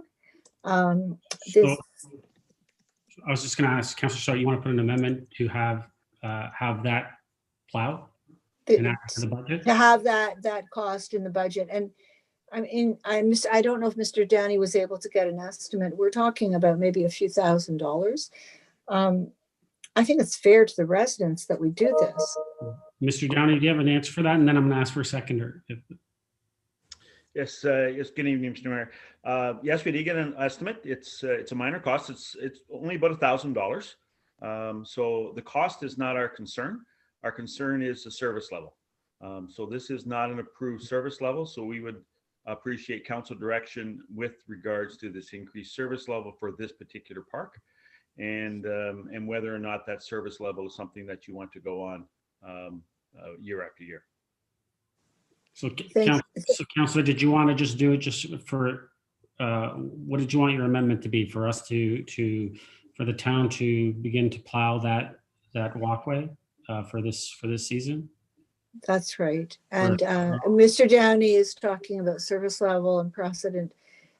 My point, as I said last time, is that these residents have had a pretty severe decrease in their service level, not being able to use the park. So I don't think we can call it an increase in service level. I understand what Mr. Downey is saying, but I think in the circumstance, it's a very unusual situation and won't set precedent and is fair to the residents.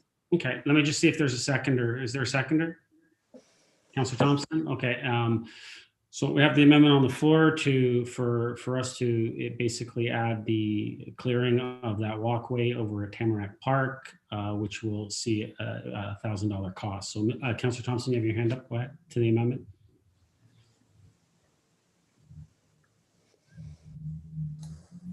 Thank you. Through you to Mr. Downey. Mr. Downey, is it possible to look at this as a pilot project and then get you to report back afterwards, and then we can have that broader discussion with regards to service levels and continuing on? Mr. Downey? Through you, Mr. Mayor. Absolutely. In fact, staff are already working on a service level report that's going to be coming to council on winter maintenance. Council may be aware that the contract for both road as well as sidewalk snow maintenance expire at the end of this year. So we want to come back with a service level report to council to confirm that that is the service level that you would like performed, or at least put into the contract prior to us putting the contract out. And so we will be looking at confirming the existing service levels. However, this is beyond our existing service level, and that was our concern. Councillor? Thank you. As a follow-up, through you to Mr. Downey, I know you said that the cost is not significant. It's roughly $1,000, but as it stands today, it's not in your budget.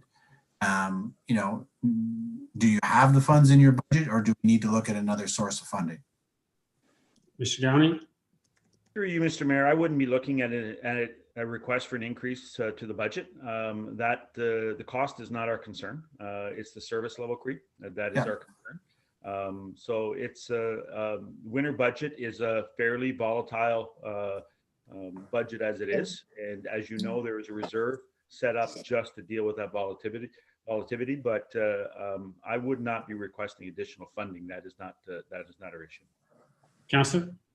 Thank you. My suggestion was going to be that if it was going to cause any problems with your budget, maybe council look at our own contingency account and use that to fund the $1,000. But obviously, Mr. Downey feels that it won't negatively impact his budget and he can manage it. I like the idea of exploring this further, do it as a sort of a pilot project, wait for the service levels to come back and have that conversation. I've said on numerous occasions that we need to find things for our residents to do this winter. And, if it's just getting out and going for a walk, they're going to need to find these things. And so I'm supportive of it from that perspective. Thank you. Councillor Gatto? Thank you. Just through you to, I guess, Mr. Downey or whomever can answer. Is whatever construction was being done there completed? And if we're not to pave, the park would be deemed unusable? Mr. Downey?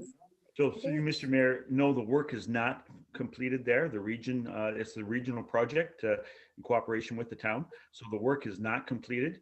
However, this branch of the walkway remained undisturbed, and so it is in a state where we could actually plow it. It's a hard surface, so we could plow it. But the remainder of the park is still under construction. Councillor? Through you, Mr. Mayor, we don't normally plow this, and it's,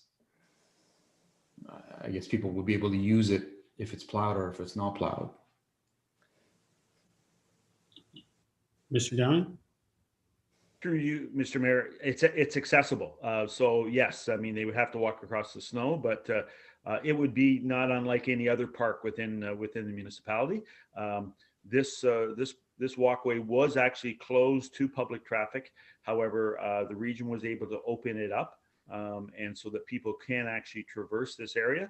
The only issue at this point is whether it's on a maintained or a non-maintained pathway. Councillor? Every other year, through you to Mr. Downey, it's not maintained, and it's the park is the path is used. Mr. Downey? Through you, Mr. Mayor, absolutely. Many of our parks people walk through, even though they're not maintained. So this was closed as a result of the construction, and some pressure was put on the region based on the delay in getting this project completed to get at least this branch of the walkway open. Councillor? Thank you. Yeah, I mean, I don't see how we wouldn't be setting a precedence by doing this. There are many parks in town, including right across the street from where I live. I'd love to have it paved or cleared, but it's not, and people use it and walk it. And the fact that it's open, I think, is the most important part. If it wasn't open and we needed to do something to open it and even spend some money, then I would agree. But the fact that the region did open it and it's accessible, I don't see how it's an issue. It certainly would set a precedence, and there are many other parks in town and residents that would want perhaps theirs to be plowed. So I won't be supporting this based on that. It just doesn't make sense to me. While I'd love to help, I hope they understand that if we do this there, what's the difference for everyone else in town? Thank you. Councillor Gilliland?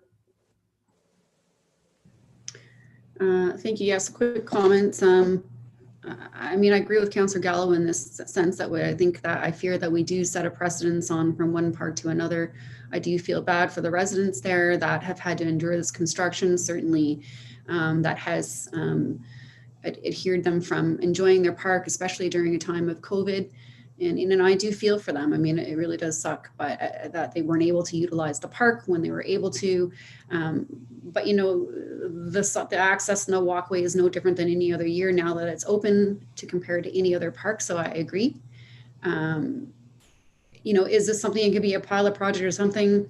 Maybe that's something to discuss like on a different day, or bring back a motion on that and then have a different discussion. I just don't know if now is the right time to be throwing in ad hoc budget requests right on the 11th hour of trying to approve currently what we have in order and to increase at this time.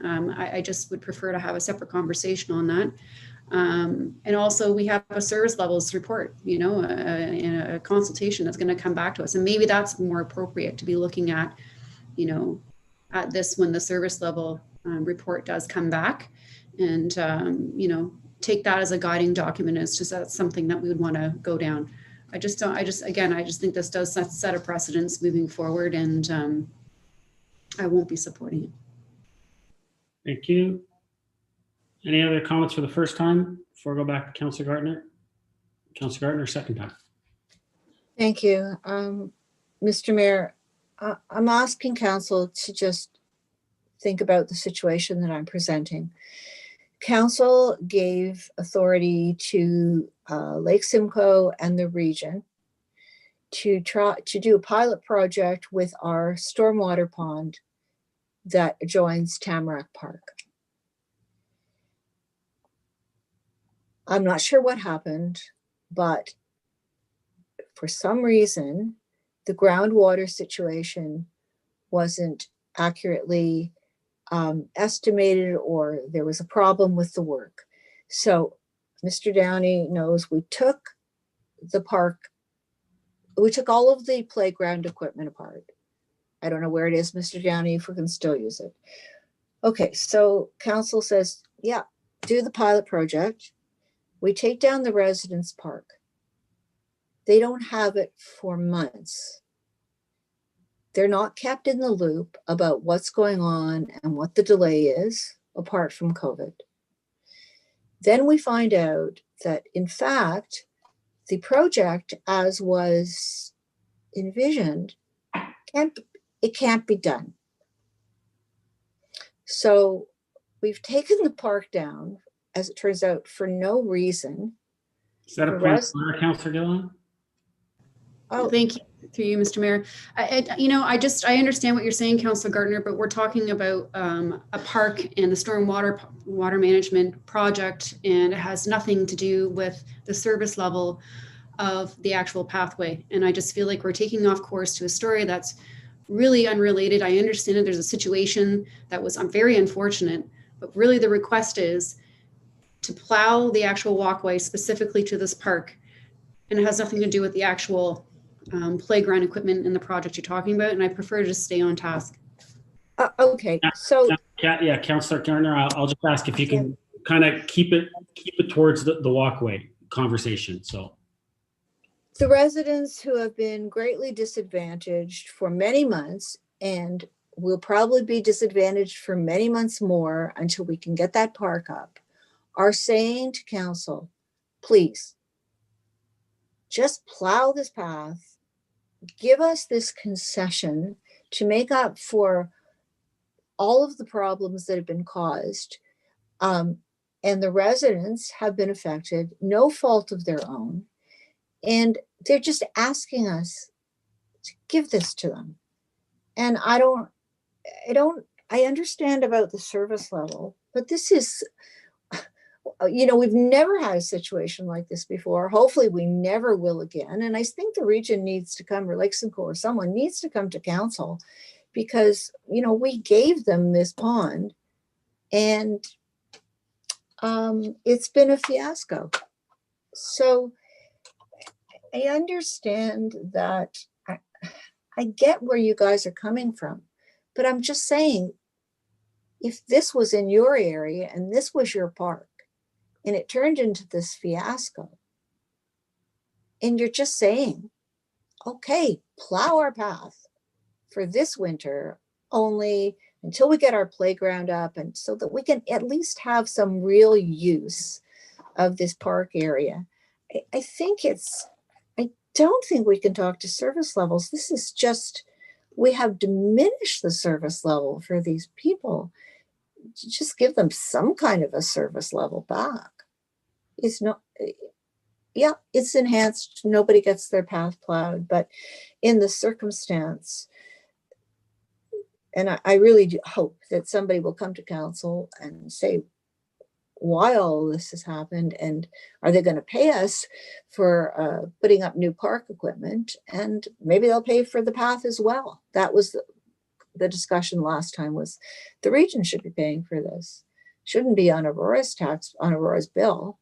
But bottom line is that we have some really unhappy residents, and we have a lot of unhappy residents for other reasons, and far less important and complicated than this one. Okay, let's call it a pilot project. Let's do something. Let's do it. It's $1,000. I think I got you. I don't know what else to say except that. And that's fine, Councillor. So let me just make sure we have what's on the floor. We all understand what's on the floor. Mr. Clerk, can you just let us know exactly what's on the floor? And Councillor Gardner, did you want that recommendation from Councillor Thompson that it be a pilot project? Yes. Or you're fine with that? Yes, if that solves the problem. And yeah. Councillor Thompson, you seconded it. Are you okay as it being a pilot project? Thank you. Okay, Mr. Clerk, so could you let us know exactly what we're voting on? Absolutely, Mr. Mayor. So the motion will be that a pilot project to have the pathway at Tamarack Park paved over the 2020 and 2021 winter season. Clear, plowed. Plowed. Not paved. Cleared, plowed, plowed, we'll go with plowed, over the 2020 and 2021 winter season, and that staff report back to council with results of the pilot project. Is that, Councillor Gardner, you're good with that? Anything that gets it done, Mr. Mayor. Thank you. Councillor Thompson, you seconded that, you good? Okay, any other comments or questions on that amendment? Mr. Clerk, call the vote. Thank you, Mr. Mayor. Court vote for the fourth amendment to this evening's final budget report. Councillor Gardner, how do you vote? Yes. Mayor Marakis? Yes. Councillor Kim? Yes. Councillor Humphreys? Yes. Councillor Gilliland? No. Councillor Gallo? No. Councillor Thompson? Yes. Motion carries. Thank you. Thank you, Mr. Clerk. Back to the main motion as amended. Any other comments or questions? No? I'll give everyone 10 seconds, otherwise I'm going to wrap it up and then call for the vote. No other comments or questions?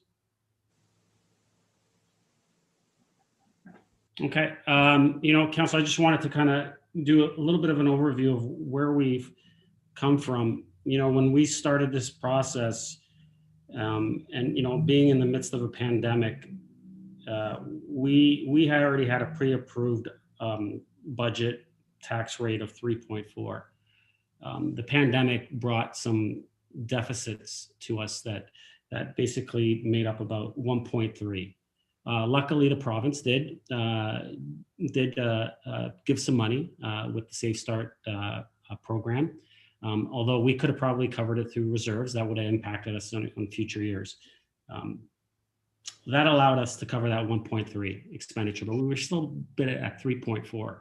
I think staff, council, everyone here has done an incredible job at looking at how do we reduce that number without impacting our future years. And it was mentioned a couple of times tonight that, we need to find that balance of the realization that members of our community are struggling, that there's financial hardship.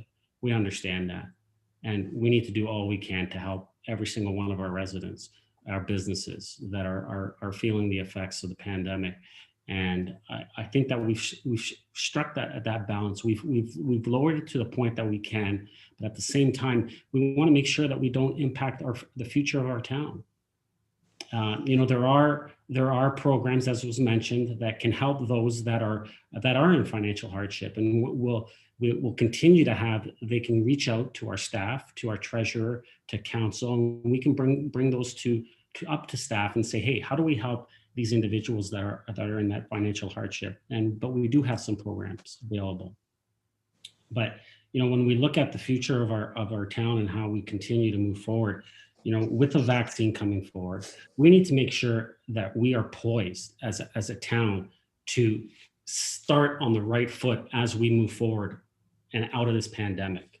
We can't put ourselves on the back burner, and as we come out of this, all of a sudden, all our residents and our town as a whole are feeling the effects even worse when we come out of this. We need to be in that position to be ready to go forward with our growth, with the vision for our town, and for everyone to be starting off on that right foot. And I think that's what we're supplying by providing a budget that is fiscally responsible. And I want to commend each and every one of you for everything that you've done, from working with staff throughout the last couple of months, looking at every single line item, Finance Advisory Committee, Councillor Gallo, Councillor Thompson, all the work that you guys do through that, and then all of each and every one of the councillors. All I heard today was I spoke to staff. I had conversations with Ms. Wainwright Van Kessel, and you know what? That's all of us doing our jobs and doing them well for what we can do for our residents of our communities. So, staff, council, I thank you, and I think the residents will thank you for delivering a 1.96 here today. That's going to not only look at how we lessen the impact on each and every one of them in the present, but also how we continue to make sure that our town is thriving for the future. So just wanted to thank each and every one of you. And with that, Mr. Clerk, call the vote. And Thank you, we're going Mr. to do, Mayor. yeah, if you can let us know which ones we're doing and which ones are separated out right now, please. Absolutely. My plan is to call 1, 2, 4, 5, and 7. That's clauses 1, 2, 4, 5, and 7 first for a vote, and then clause 3 for a vote separately, and then clause 6 for a vote separately. Okay, so is everyone clear on that? We're doing 1, 2, 4, 5, 7 right now. Okay? Councillor Thompson? Just to be clear, the amendments that were passed earlier, where do they fall? They fall in 2. In 2? Thank you. Okay? Okay. Mr. Clerk, call the vote. Thank you, Mr. Mayor. Record a vote for items 1, 2, 4, 5, and 7 of the final budget report. Councillor Kim, how do you vote? Yes. Councillor Gilliland? Yes. Councillor Humphries? Yes. Councillor Gallo? Yes. Councillor Gartner? Yes. Councillor Thompson? Yes. And Mayor Marakis. Yes. Motion carries. So the next one, Mr. Clerk, is number 3. Yes, the next one And is this the, one, Councillor Humphries is the clerk, so she's off screen now, so we can confirm that she is not at the table. So excellent. Thank you, sir. Appreciate that. Record a vote for the Central York Fire Services clause of this evening's final budget approval. Councillor Gilliland, how do you vote? Yes. Mayor Marakis? yes. Councillor Thompson? Yes. Councillor Kim? Yes. Councillor Gartner? Yes. And Councillor Gallo. Yes. Motion carries. Thank you, Mr. Clerk. And now number 6. Thank you very much. The final clause of this evening's final budget report, clause 6, recorded vote. Councillor Gallo, how do you vote? No. Councillor Kim? Yes. Councillor Thompson? Yes. Councillor Humphries? Yes. Mayor Marakis? Yes. Councillor Gilliland? Yes. And Councillor Gartner. Yes. Motion carries. Thank you, Mr. Clerk. Council, we will move to 8.2. And that is the 2020 interim forecast update report as of October 31st, 2020. That report number FIN 20-031 be received for information. Would someone like to move that? Councillor Kim, Councillor Thompson, comments or questions on this report for information? Councillor Gilliland. Thank you. Through Mr. Mayor to Ms. Wainwright Van Kessel. Just a quick question. I know you'd sent an email earlier about some of the tax deferrals and what we've collected, and I wanted to have a little bit more information about how that reflected on the commercial side, and I was hoping maybe you could enlighten me with some of that information. Ms. Wainwright Van Kessel.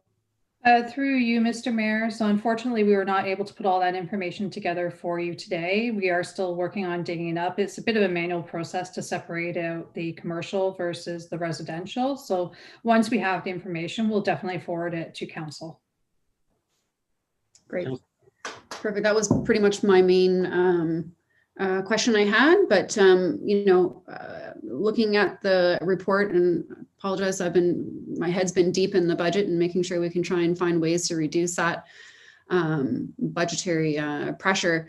So within the report that we received today and the update, do you feel that we're in a much better position now as far as what we forecasted from what we originally forecasted on October 31st? Ms. Wainwright Van Kessel. Through you, Mr. Mayor, I think the forecast from October 31st is still fairly relevant. There have been a number of changes that have happened, particularly with us moving into the gray zone. But given how much is left of the year is so short, the actual impact is probably not going to be too significant. It may reduce the overall surplus to some degree, but as the report notes, we do have a modest surplus here. And this is without having to dig deep into those safe restart funds. We're able to contribute those to reserve to really help with our budget pressures next year. So I think that speaks well to the financial stance of the town. Counselor? Oh, Thank actually, before we get back to you, can I get a motion to extend? Counselor Thompson, Counselor Gardner, all those in favor? All those, that carries. Counselor Gilliland, go ahead. Thank you. And so, oh geez, I lost my train of thought there, just talking about the safe restart. So from what I'm hearing is that we still have monies left in the safe restart to kind of subsidize any of the shortfalls within the parameters of what we can use those funds for. Ms. Wainwright Van Kessel? Through you, Mr. Mayor, yes, given the situation we're in this year with forecasting the surplus and then also with the amount that we plan on using in the budget for next year, we do have some flexibility, some funds there should things not go as planned, or should we need to dip into those a little bit further. Counselor? Thank you. I'm going to leave it at that for now. Thanks. Thank you. Counselor Thompson? Thank you. Through you to Mrs. Wainwright Van Kessel. The report speaks briefly with regards to some of the measures the town adopted this year with regards to the waiving of late penalties and the deferral. I know you recently sent an email to council with regards to an update on, what the impact was. I was wondering if you could share that again with council and the public. Ms. Wainwright Van Kessel? Yeah, so through you, Mr. Mayor. So the email I sent earlier was doing a bit of a comparison on our collections for taxes this year compared to last year. And as of last week on Friday, we had collected about 90% of our taxes for the year. When we look at the end of last year, so this is to December 31st of 2019, we'd collected up to 94%. Now, given that our due date was on December 1st, we still have some payments that are coming in throughout the month of December. And it is possible we could get up to or close to that 94% collection rate that we had last year. So all things considered, I think we're in a better position than what we thought we might be when we first thought when COVID was coming, like what we expected about how bad things could be. So I think overall our collections and our cash management has been fairly well. Counselor? Thank you, Mrs. Wainwright Van Kessel.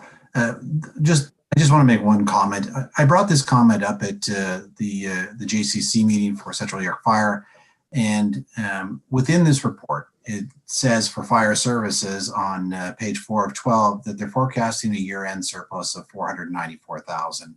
And I've had conversations with a treasurer, and I'm uncomfortable with how that's presented because I think we always want to be as transparent and as open as possible. And if you go at the meeting in the reports, we were actually $1.4 million under in terms of expenditures, and the decision at that time was to apply 900,000 of it, which was approved, to the cost of the fire hall, and that was part of the financial strategy. And what makes me uncomfortable is the timing of it. Typically, as we've seen on council many times, we finish our year end with a surplus, and then we bring in a surplus control bylaw, or we have that decision at that time where to allocate those surplus funds. And so, there's always a clear indication of what that surplus was at year end. And to me, fire will finish with a $1.4 million surplus, of which they allocated $900,000 to the ARF fund to help offset the cost of the fire hall. But the way the report presents it is that the surplus will only be $500,000. And, I've shared my comments. I'll continue to say that at JCC, but for me, while technically you could argue that it's accurate, I just don't think it paints the right. No. So that's my comment. Thank you, Councilor. Any other comments or questions? Mr. Clerk, call the vote. Thank you, Mr. Mayor. Record a vote for item 8.2 on this evening's agenda. Councilor Humphries, how do you vote? Yes. Councilor Kemp? Yes. Councilor Thompson? Yes. Councilor Gallo? Yes. Councilor Gilliland? Yeah. Mayor Marakis, Yes. and Councillor Gardner. Yes. Motion carries. Thank you, Mr. Clerk. We have no motions. Regional report. Someone like to move to receive the regional report? Councillor Thompson, second. Councillor Kim, any comments or questions on the regional report? Mr. Clerk, call a vote. Thank you, Mr. Mayor. Record a vote for the regional report on this evening's agenda. Mr. Mayor, how do you vote? Yes. Councillor Humphries, Yes. Councillor Gardner, Yes.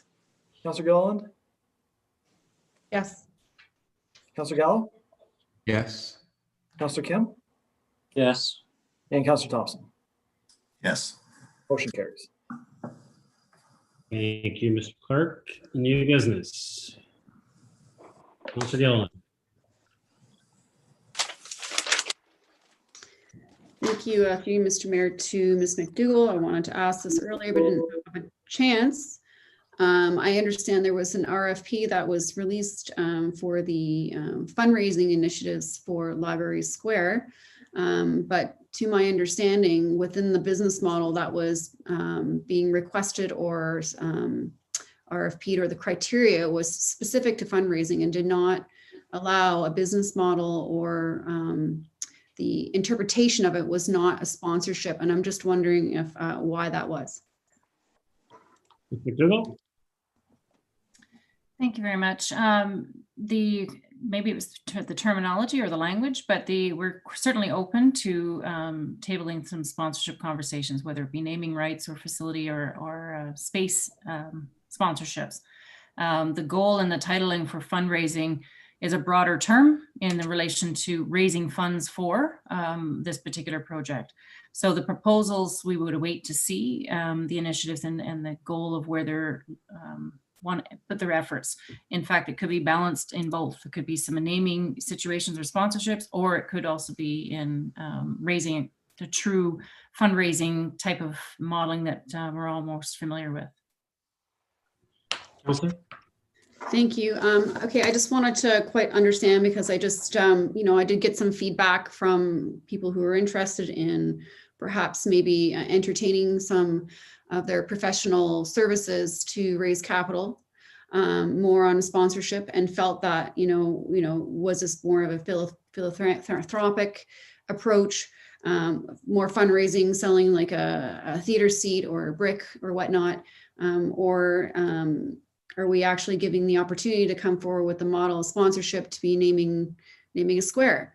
And, the way that it was interpreted was not to go down that road, but rather interpreted as more fundraising initiatives. And I'm just wondering if, it was open and closed so quickly. I think it was like maybe open for what, 3 weeks, 2 weeks? Perhaps maybe some language needs to be changed to allow more people who have this expertise to come forward with that kind of business model. Because I think the whole point of this RFP, and I think when we had talked last in, I believe in closed session, was when we do go to RFP to allow different kinds of business models to come forward.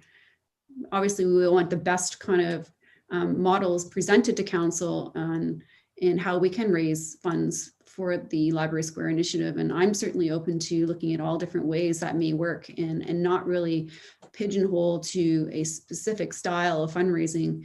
I certainly would want to reach different models. And, I think on the fundraising on a smaller scale, particularly, I think that, you're reaching to small businesses and people in town and on those smaller projects. And, as we know, a lot of our small businesses right now aren't exactly doing ecstatic with the situation that we're in. And I would hope that, if we were to attract some bigger businesses and sponsorships, some big names out there, whether it be RBC or Scotia or whatnot, I would certainly want to entertain the Library Square itself, having the ability to have a naming right of sorts. And I think where this is coming from was within a meeting we had recently with John Gallo and myself and you. There was a comment made that, staff was not interested in that kind of a sponsorship. So maybe you can comment to that, because that's kind of the impression that my takeaway was. And then I also got takeaway from other people who are interested in applying but decided not to based on the interpretation.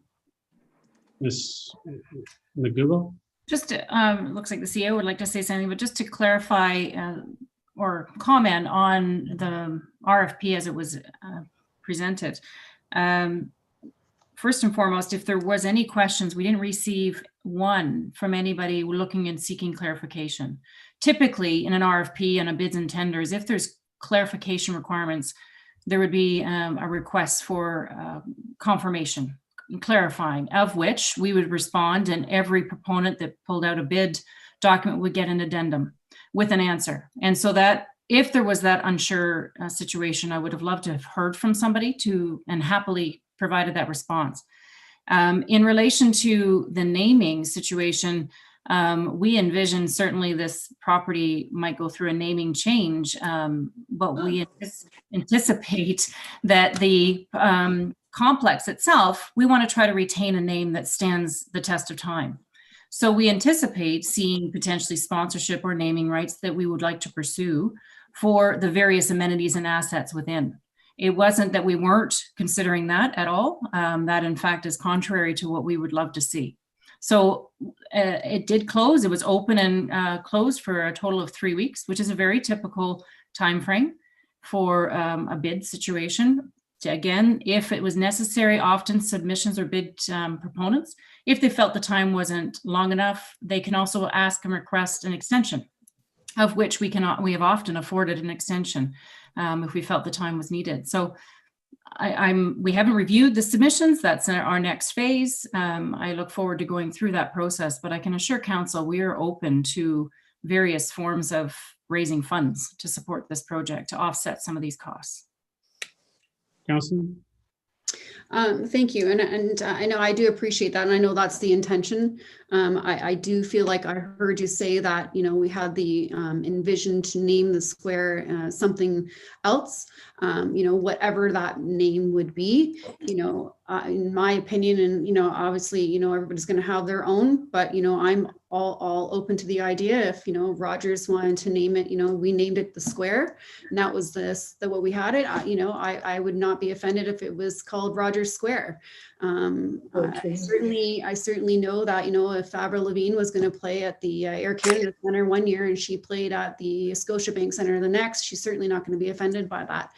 And, if that meant, there's a lot of capital that can be raised through a landmark facility. And, in order to raise, 10% of capital, which is what we're trying to actually get out of this, there's a greater opportunity by naming the square than, getting sponsorship from, naming a change room, in my opinion.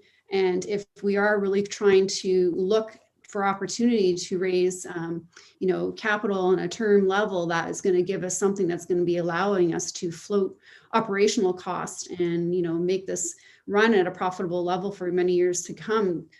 Definitely there's opportunity with naming the square. So just based on what you just said, as far as like naming the square and that envision, that already has kind of said to me that, we don't have an interest in using the square as an opportunity for naming rights. And I just want to know how that was communicated in the RFP, and if that's been communicated, and who's made that decision, because I certainly as a council member haven't made that decision.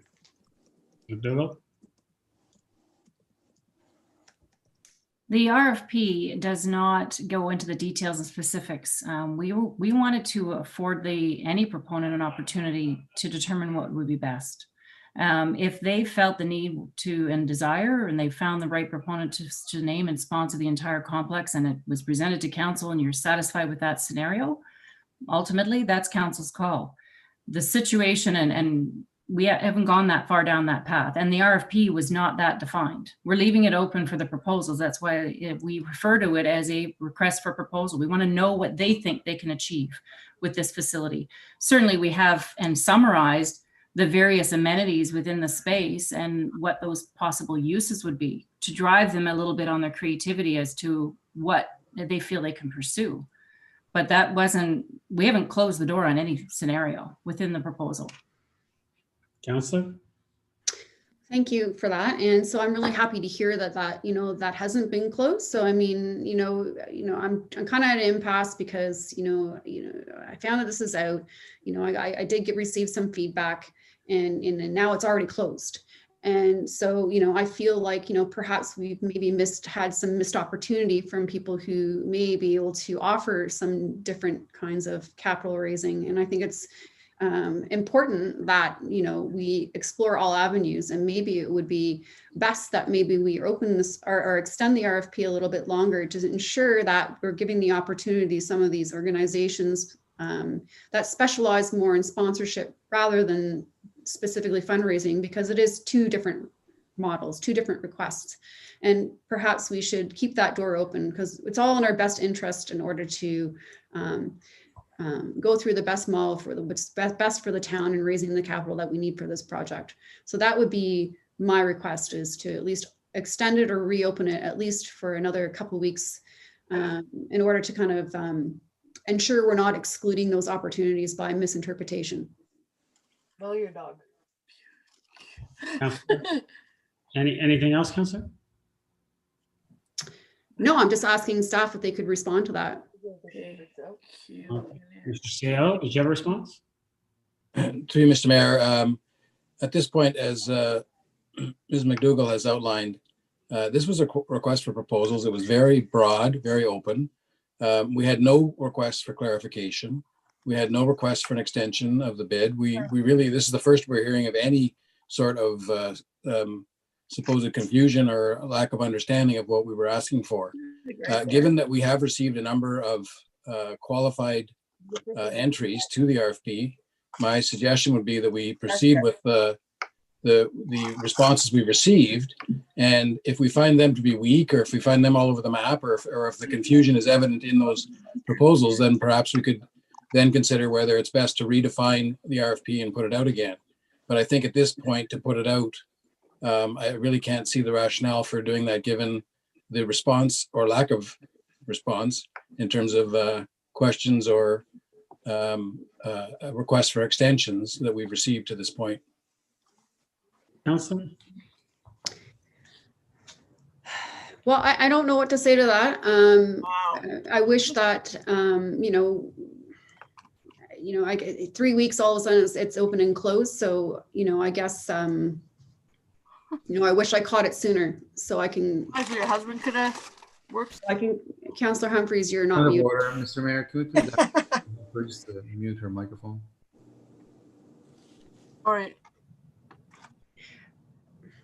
Anyway, so I wish this was caught sooner. I know that they had these particular individuals did have their legal look over the RFP, and that was kind of the interpretation.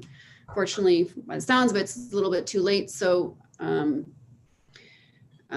if we want to look and see what's come in and we can look at that, that's great. Just knowing that hopefully there's a diverse business models that will be being presented based on all that, and we'll go from there. But I did want to express kind of the interpretation that was there was not clear. So leave it at that. Second thing on my list, if I may, as I know that there has been some emails and some questions from the public, and I really do feel like this is something that we should at least clear the air and comment. And my question to you, Mayor Marakis, is when is the state of emergency that we have declared over? When EOC management deems it necessary to do it. I mean, considering we're in a lockdown, I don't think we're anywhere close to be declaring a state of emergency over. I would think that all of us would agree that, would we not?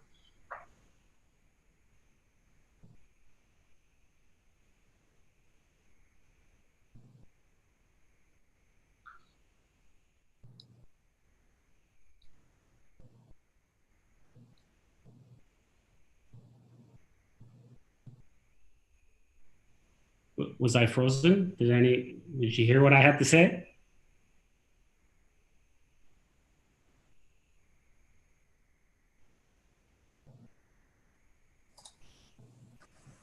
Am I frozen? No, I heard you. Oh, okay. So Hello? Yeah, Counselor, I answered your question. Thank you. I just wanted the public to hear. They've been asking some questions and they want to fully understand. I know the province is under a state of emergency as well. And I know that does trump everything, but the questions were there from the public and I thought it was important that you spoke to it too, so we all kind of understood the situation and where you're coming from. Well, it's not where I'm coming from. Don't you? I'm EOC management, as I mentioned, continuously monitors what's going on with the region and with the province. And considering we're in a lockdown, as I mentioned, would you not agree that we are still in a state of emergency? I'm just asking you, Mayor Marakis, on the behalf of the public. The questions were asked were. And I'm Councillor, and I'm asking you if you could just, do you not agree that we're in a state of emergency? I agree. I support the province's state of emergency. So you don't support our state of emergency? You don't think that we're in a pandemic? That's not what I said. Well, then. So, that's what I'm hearing. May I speak, Mr. Mayor? Councillor Humphrey? I think I still have the floor though. Okay, hurry up. I am not doing a shot at anybody. This is just me asking a question based on the public. And I just wanted you, Mayor Marakis, to speak on behalf. I know that you did send an email that was quite thorough, and I thought it was important for the public to understand that because we have been asked, and that should be a communication from one consistent person, which would be in this case the head of council. So I support, like I said, I support the state of emergency from the province. Obviously, we have our own state of emergency, but this is something that's specific to the head of council's decision and speaking. So this information's got to be consistent coming from you. Absolutely. I'm not applying an opinion by this request. I'm just asking a question based on several emails I've received, and that is the purpose of my question. Not a question of what I think or anybody else thinks. This is just a question of where we stand as a town, and you as head of council are the one to speak to it, and we should make that consistent with the messaging, my messaging, or Councillor Humphrey's messaging, or anybody else's messaging in this particular instance isn't relevant at this time. That's fine, Councillor. We're still in a state of emergency. Thank you. Anything else? Nope. Thank you. Councillor Gallo, new business? No. Councillor Gardner, new business? No? No. Oh, sorry, no. No? Okay, thank you. No. Councillor Thompson, new business? No. Councillor Kim, new business? No. Councillor Humphreys, new business? Thank you. I have just two. So today the small urban mayors met once again. It was our second meeting. We discussed a couple things. Obviously, we wanted to get the messaging out that everyone needs to remain vigilant. There is a light at the end of the tunnel. As we've seen, the vaccine has started to being administered, but we're still a long ways away from this pandemic being over, as I mentioned, and that's why we're still in a state of emergency. We need to ensure that all our residents continue to stay safe, and we need to do all that we can as a council, as a region, to make sure that all our residents stay safe, and our businesses are that we help out where we can with our businesses to ensure that we can get out of this lockdown. That was part of the discussion as well. Is that what is going to allow us to move from a gray zone back into a red or to an orange. And so we've asked the province, as the small urban mayors, for them to have a clear messaging to come out to us and to let everyone know what it will take for our businesses to reopen and where our numbers need to be. And so we're hoping to get that messaging from the province very soon. I was also very honored by my colleagues. When you sit down with 12 of your colleagues and they pick you as the chair, you're very honored of them bestowing that honor upon you. And so I was very honored to be picked as the chair for the small urban mayors. And so I'll be representing them for at least a year. And then we'll be passing the chair off. This is a new group. They used to have the countryside mayors, but that fell short and just kind of disappeared. And we decided that we needed to bring this back together to speak to the impacts and some of the issues that kind of impact our small urban municipalities. Because they're a little bit different compared to the larger urban municipalities. So we're going to continue with a lot of this work, making sure that we help the residents in our communities, and I'll keep all of you updated with those meetings.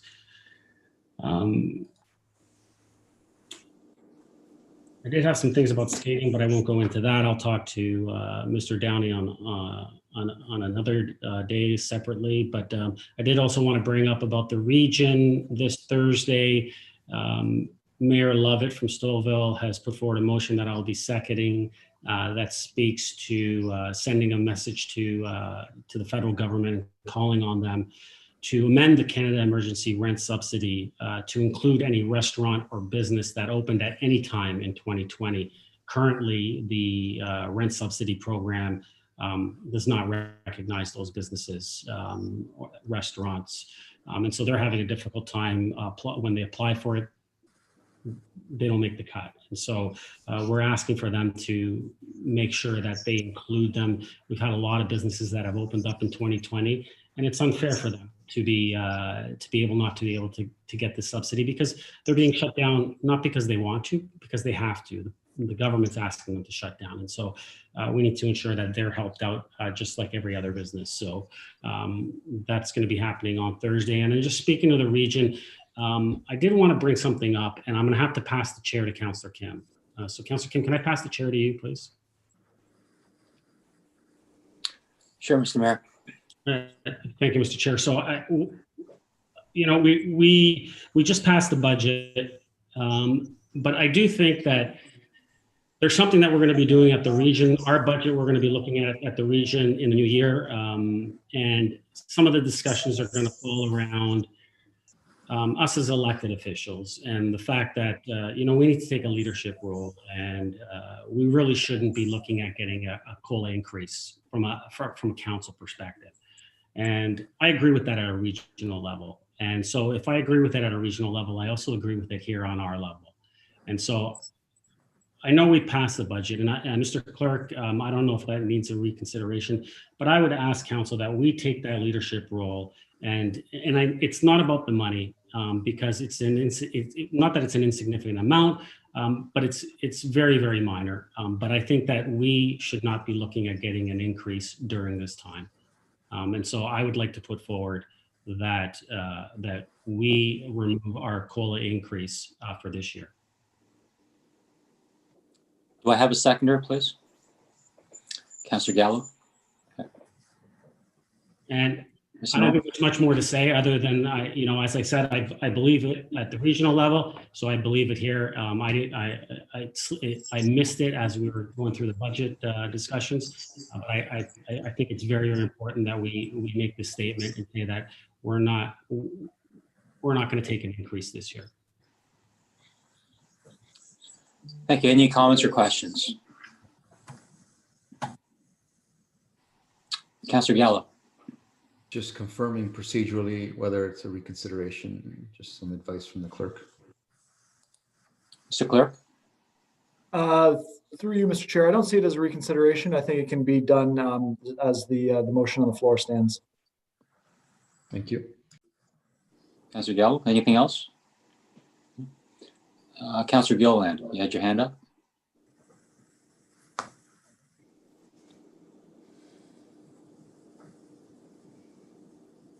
Thank you, Mr. Chair. Absolutely put this on pause. I agree. Anyone else? I can't see the screen, so someone's gonna have to. I'll let you know, Councillor Thompson. And then Councillor Gardner, I think, has her hand up as well. Certainly, I'm supportive of it. I agree. It's not about the money. It's about, doing what we can to help the residents and show, that we're trying to do everything possible to be supportive and be there for them.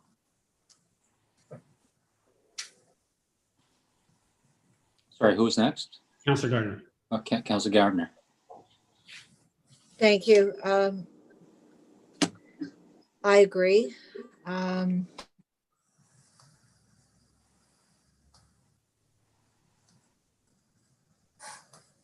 Councillor Humphreys. Councillor Humphreys. Thank you, Mr. Chair. I agree as well. Absolutely. It's the least we can do. So I'm very supportive of this motion. Thank you.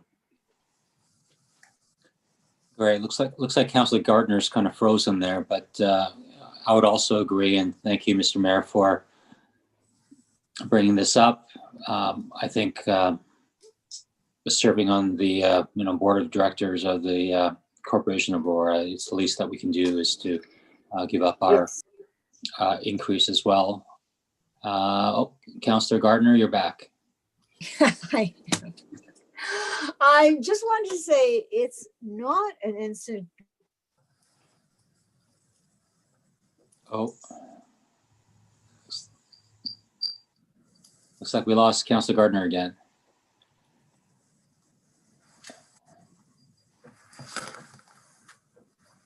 So you know what? Let's take it to a vote. If there's no other second comments, I'll call the vote.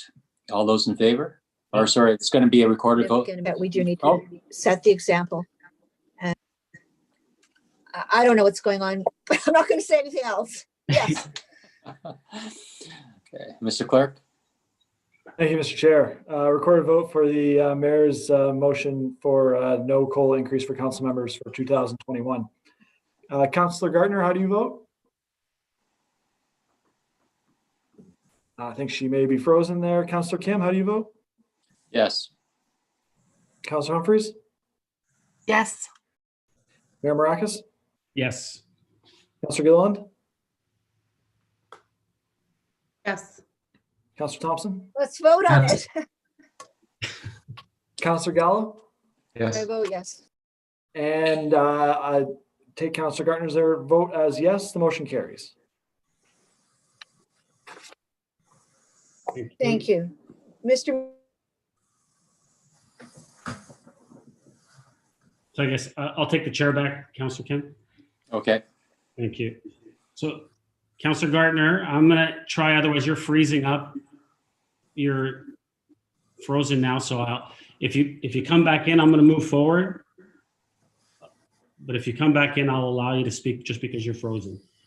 So we're moving to bylaws. Mayor, Oh, yeah, go ahead. am I frozen to you or You go ahead. if I get frozen, Mr. Mayor, it's not really, sorry, I have new business.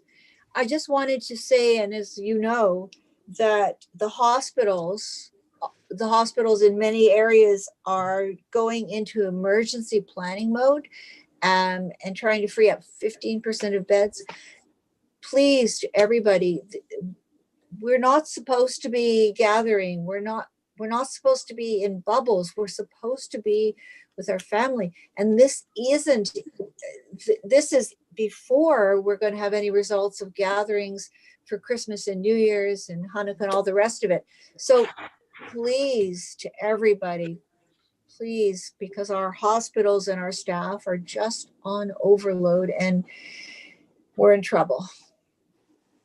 Yeah, and Councillor Gardner, thank you for bringing that up. You are correct. There's some capacity issues, and we need to make sure that that's in essence that's why we're in lockdown.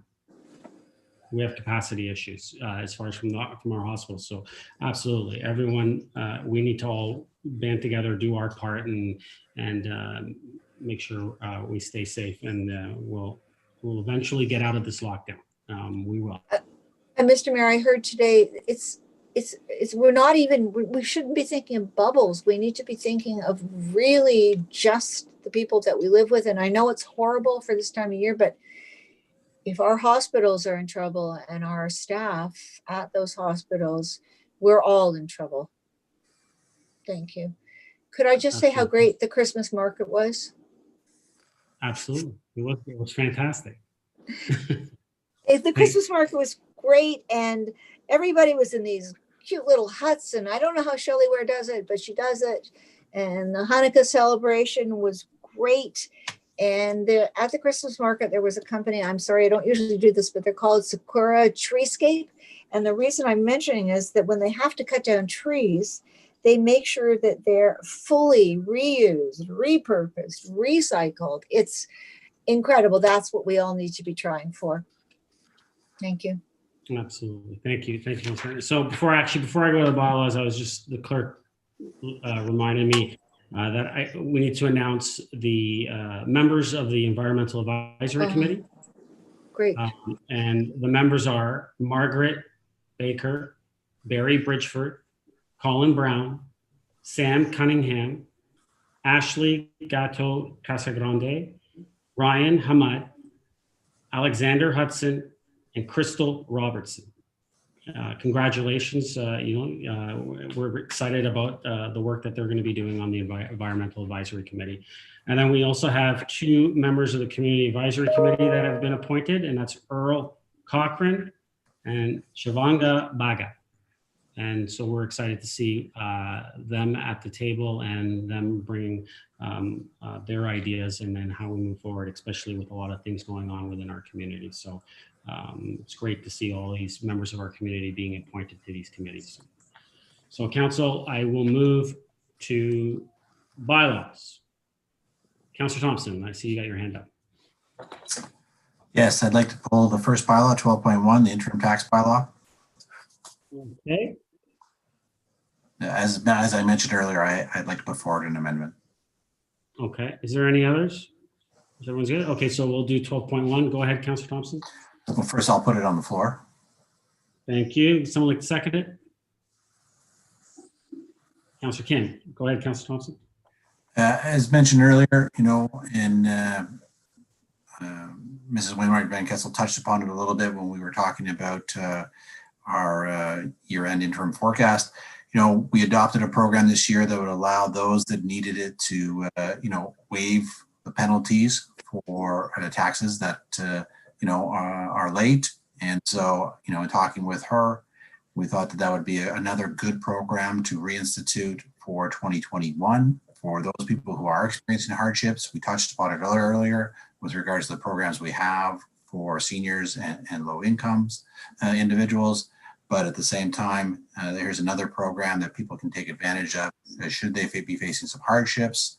The more appropriate place to put forward the amendment was the bylaws, according to the clerk. So I think the clerk has the wording. It's the exact same wording that we passed in May, I believe, when we dealt with the property taxes. But essentially that at the discretion of the Director of Finance, accounts that were in arrears in 2019 not be provided with relief, and that the treasurer be able to provide relief for penalties on taxes to those demonstrating financial hardships related to COVID-19. And that's your amendment? Yep, which is the same wording we used earlier this year. Thank you. Would someone like to second that? Councilor Humphreys? Comments or questions? Mr. Clerk, call a vote. Thank you, Mr. Mayor. Calling the vote for the amendment put forward by Councilor Thompson for bylaw A, 12.1 on the agenda. Councilor Thompson, how do you vote? Yes. Councilor Kim? Yes. Councilor Gilliland? Yep. Councilor Gardner?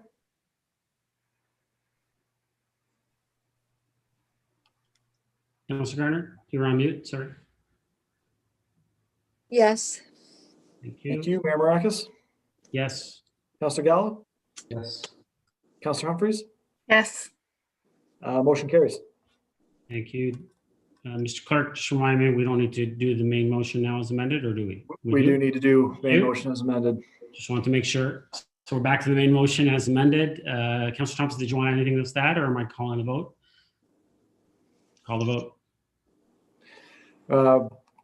Record vote for the main motion as amended for the bylaw 12.1 interim property tax bylaw. Councilor Humphreys, how do you vote? Yes. To you, Councilor Gallo? Yes. Councilor Gardner? Yes. Councilor Kim? Yes. Mayor Marakis? Yes. Counselor Thompson, Yes. and Counselor Gilliland. Yes. Motion carries. Thank you, Mr. Clerk. So we'll move to the other two bylaws, 12.2 and 12.3. Would someone like to move them? Counselor Gardner, second by Counselor Thompson. Any comments or questions on these two bylaws? Mr. Clerk, call the vote. Thank you, Mr. Mayor. Record a vote for the bylaws 2 and 3 on this evening's agenda. Counselor Kim, how do you vote? Yes. Mayor Maracus? Yes. Counselor Thompson? Yes. Counselor Humphries? Yes. Counselor Gilliland? Yes. Counselor Gardner? Yes. And Counselor Gallo. Yes. Motion carries. Thank you, Mr. Clerk. No closed session. Confirming bylaw. Mr. Mayor, Yes, Counselor. before you do that, or maybe after you do that, we've been so busy with budget. Could we all wish everybody a happy Hanukkah and Merry Christmas, Kwanzaa, and anything else I've forgotten? I was going to do that before we adjourn. So yes, Okay, thank you. no problem. So confirming bylaw, would someone like to move that? Counselor Gardner, seconded by Counselor Humphries. Mr. Clerk? Thank you, Mr. Mayor. Recording vote for the confirming bylaw on this evening's agenda. Counselor Gardner, how do you vote? Yes. Mayor Maracus? Yes. Counselor Kim? Yes. Counselor Gallo? Yes. Counselor Humphries? Yes. Thompson? Yes. And Counselor Gilliland. Yes. Motion carries. Thank you, Mr. Clerk. And just before we adjourn, as was mentioned, I would like to wish, and I think on behalf of all of us, Merry Christmas, Happy Hanukkah, and have a happy and safe holiday season to every one of our residents, our businesses. And I'd just like to remind everyone to please follow the health unit guidelines and remain vigilant during this time.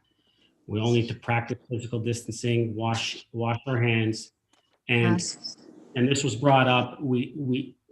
It's recommended, do not socialize indoors with anyone outside of your household unless it is one family member that may be living alone. As the Premier stated, no one should be alone during the holidays. And so, that is part of the recommendation. And also, please, if you are able to shop locally, use the curbside pickup and support our local small businesses. They need us now. They're always there for us through donations, helping out wherever they can in our community. If you're able to, please step up and let's help our local businesses during this difficult time. And together we will all get through this and it will be stronger on the other side. I promise of that. So Council, thank you. We're our last meeting for the year and we'll see you next year. So with that, I'll ask for a motion to adjourn. Councillor Thompson, Councillor Kim, all those in favor? Opposed? That carries. Stay safe, everyone. All the best to everyone's family. Thank you.